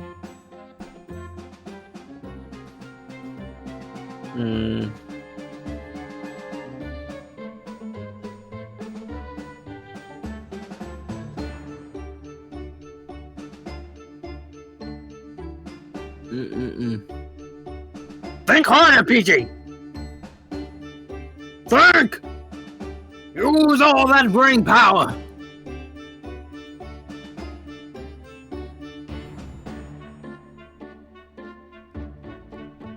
God. You know, Hairbrain's looking at you. That's kind of cringe. You can only think in seconds. I can think in milliseconds. The doof. Ah! I should have gave the doof to the fucking him. Ah! This morning calculations is very inappropriate.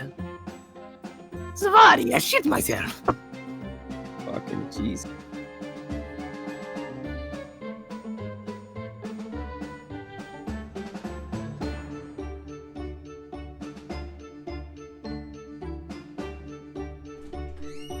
Gee, crazy.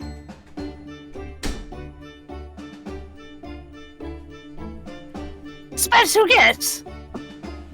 What? Who's with me? Ah, yes, Slicer! I am the doof!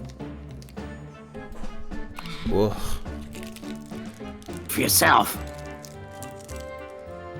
I should have gave Hairbrain Doofenshmirtz's voice. No! Curse you, Barry the Platypus! Curse you! Imitate me. Rebuild the old Bailey. I was about to say, how the fuck am I supposed to impersonate you? I've never heard your voice. What I think your voice sounds like? How am I supposed to know? I don't even know where you're from. California. Oh my god! No. Hit him with that valley girl. If you send me like a voice clip of like you just being like, I could probably just like, I could probably not do it anyway. So don't do that. You sound like Mini Led. Who? That's my prediction. No, too lazy. Go down swinging. Go down swinging.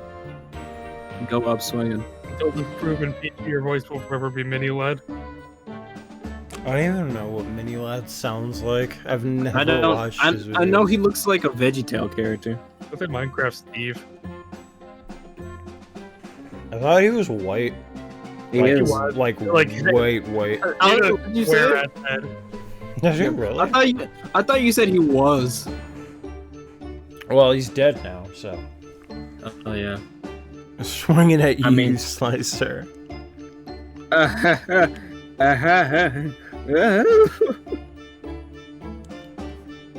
When I go down swinging, trust me, I'll swing. I was gonna make a fucking awful joke.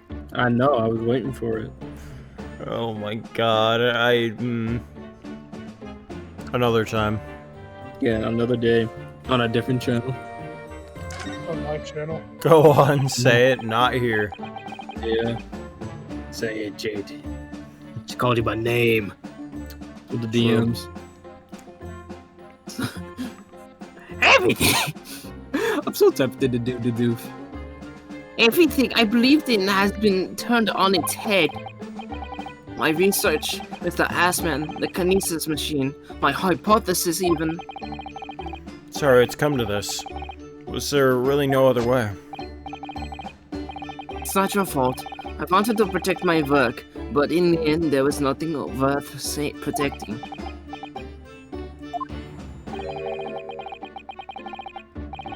It was never my intention to deceive anyone. I didn't want to trick the public. Oh. No, of course you didn't. But in court this morning I realized something. Oh. Lying is wrong. If you've done something wrong without knowing it, you've still done something wrong. Logically, it makes no difference if you were aware of it or not. Ignorance is a poor excuse. The blame still lies with me. Or Professor. He believed in me this morning, you know. Brock did. He believed in my hypothesis.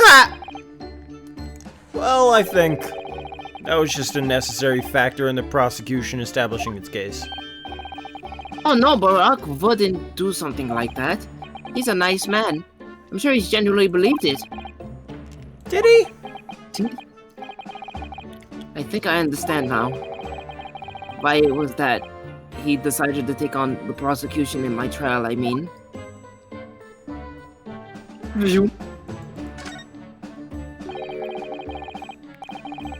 After the terrible accident happened, nobody would believe my hypothesis anymore. Not the police, not the prosecution service, not any lawyers even. I felt like I dealt some kind of finishing blow there. So if any other prosecutor had taken the case, if it was anyone other than Barack, I'm sure the prosecution would have declared my hypothesis a complete and utter nonsense. And in that case, you would have been declared a fraud yourself, Professor. Exactly, which would have been a fate worse than death for me. But Barack insisted that I was a proper man of science, from start to finish. You think that's why you... I'm his only friend. I know him very, very well, indeed. He's an extremely kind-hearted soul, even though he looks very unkind-hearted. But that extremely kind-hearted soul spent all morning trying to paint you as a murderer, didn't he? Well, immediately, that part of the analysis appears to have some flaws in it. And what about the whole Reaper side of things? How does that fill in with this kind-hearted soul idea? Believe in him.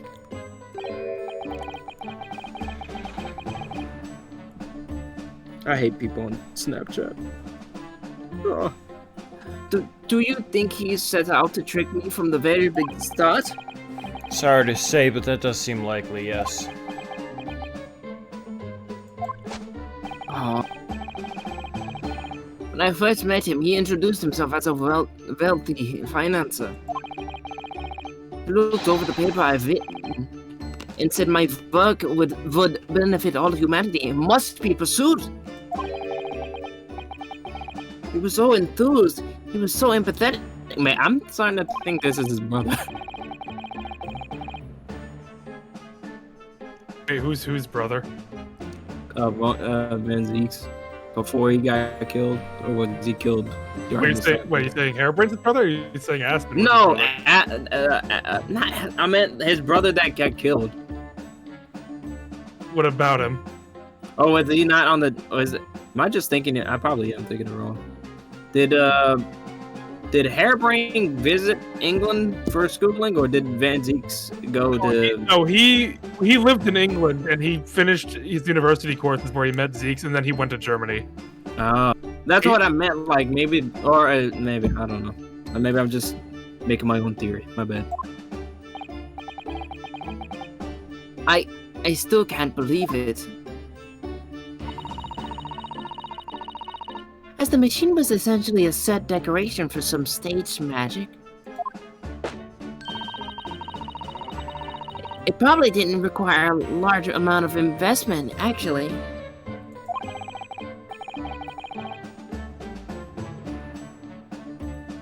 Ugh, God, I'm sorry. I'm fading here. Time. Yeah, I'm starting to like lose it. My eyes are getting a little heavy, and I'm just. Ugh. I mean, try my best. Technically call it that. Yeah, we could call it at any Call moment, but I after do want to get to that midpoint. How far would you say it is, Carlos?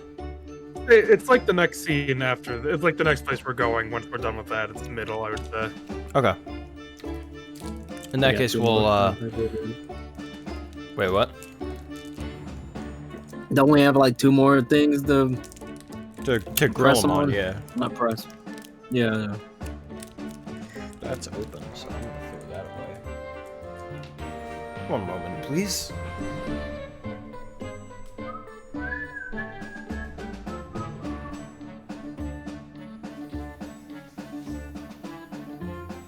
God, I want to tell you this thing. My one of the people I follow on Snapchat posted. But I'll tell you off stream.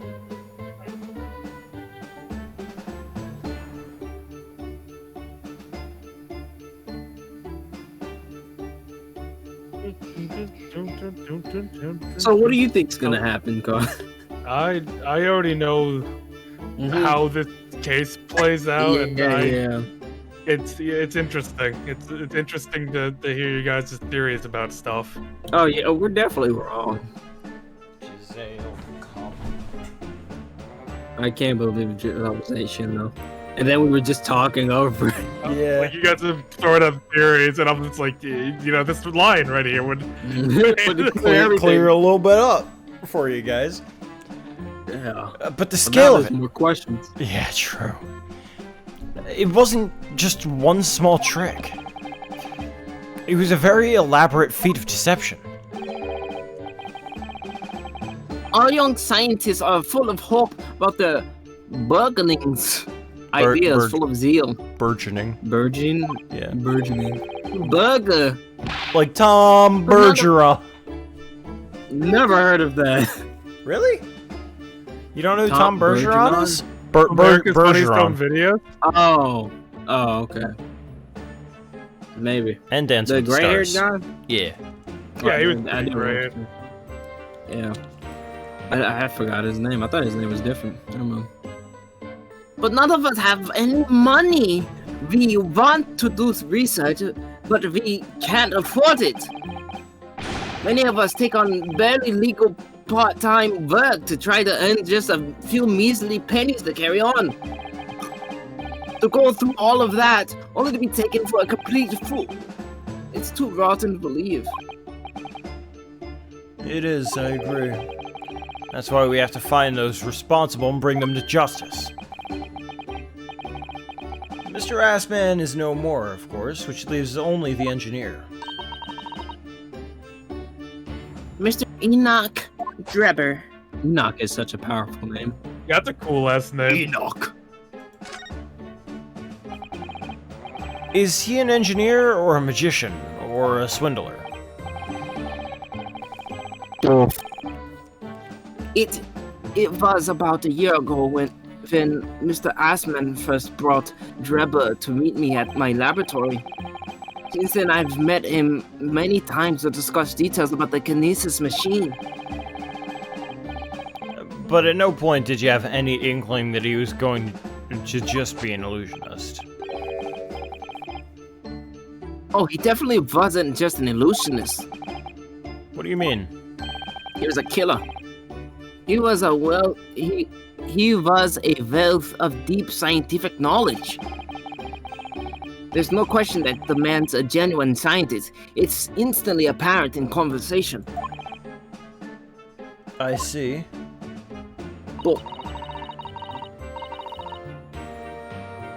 But the wretched man deceived you, Professor. It's unforgivable. We must do everything we can to find him and bring him to justice. Are there no more clues you can give us as to his whereabouts? No. I'm sorry. We only ever discussed the kinesis machine, nothing else. Damn. But, although, just once, I did visit his workshop.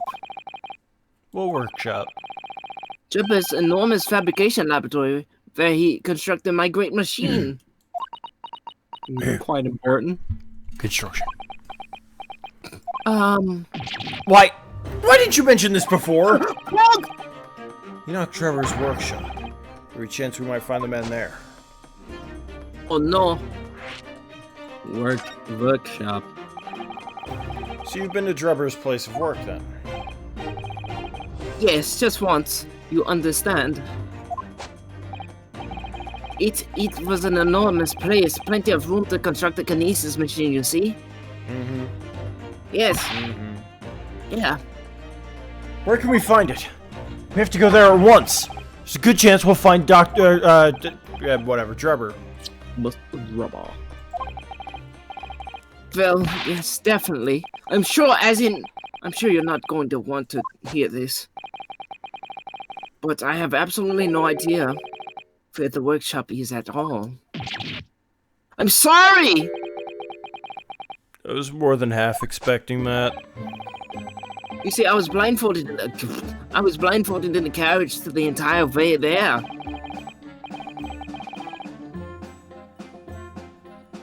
Oh. He blindfolded you. It wasn't like he's taking any chances then. The place was incredible, the pinnacle of modern engineering. Even the oil he used was the very best, a special French machine oil that's impossible to obtain in Britain.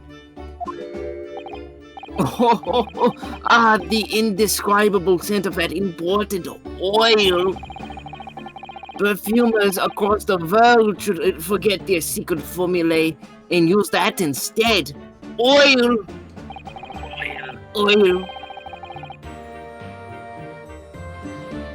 What do you think, Mrs. Sato? Eau de machine for your next birthday? I've never used any kind of perfume, Sir Naruto, and I'm not sure I'd start with that. I don't suppose you know even part of the workshop's address, Professor? You don't have a business card from Mr. Drebber, for example?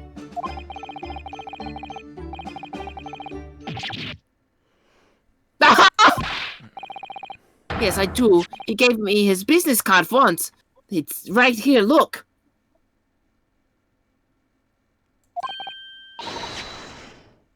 Let me see that. God, smack him in the face. Throw etiquette to the wind, why don't you? Enoch Drebber, engineer. I'm afraid that's all it says. There's no address. No? Oh well, can't say I'm surprised. Still, this could be useful.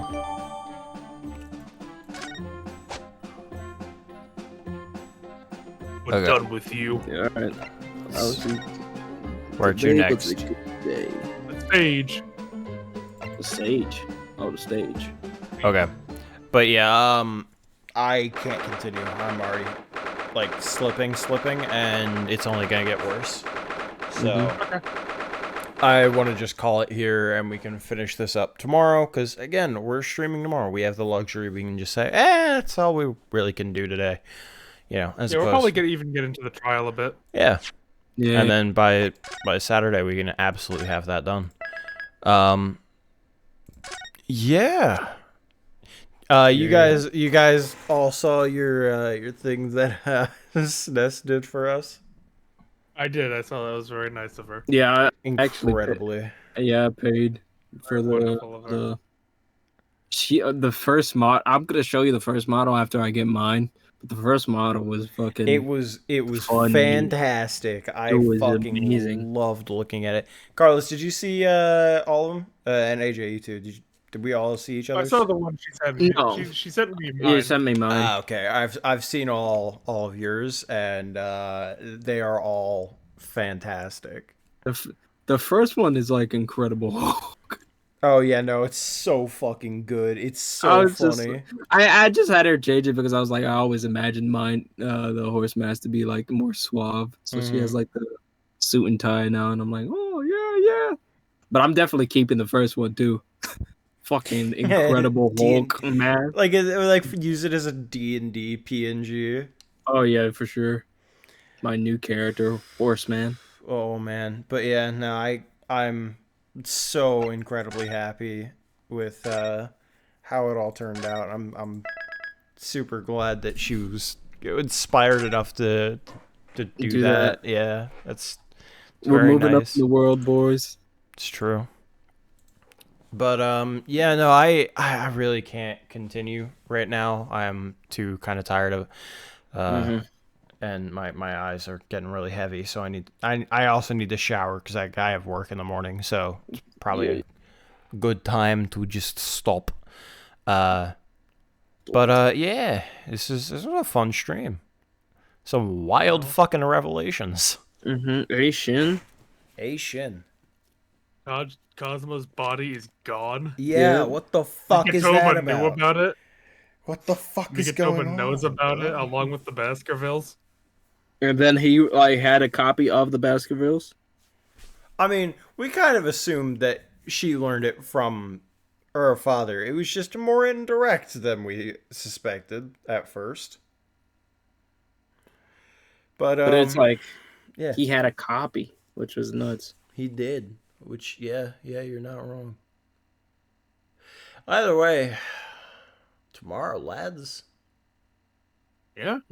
Probably finish up the investigation, find out where Drebber is, polish it off, and learn something else.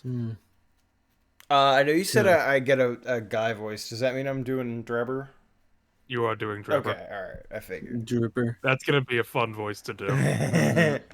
Enoch Dripper. Yeah, and it's gonna be someone looking fucking ridiculous. Fucking absolutely. There's no fuck.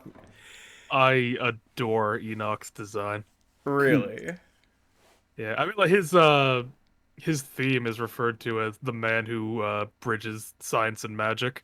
Oh wow! Shit, that's a cool title. It's a lot of kids. See, like they made up for the lack of like new main tracks with a lot of character themes. Yeah. But you got tough spells, you got scythes, you got and you haven't heard Enoch's yet, but that's coming.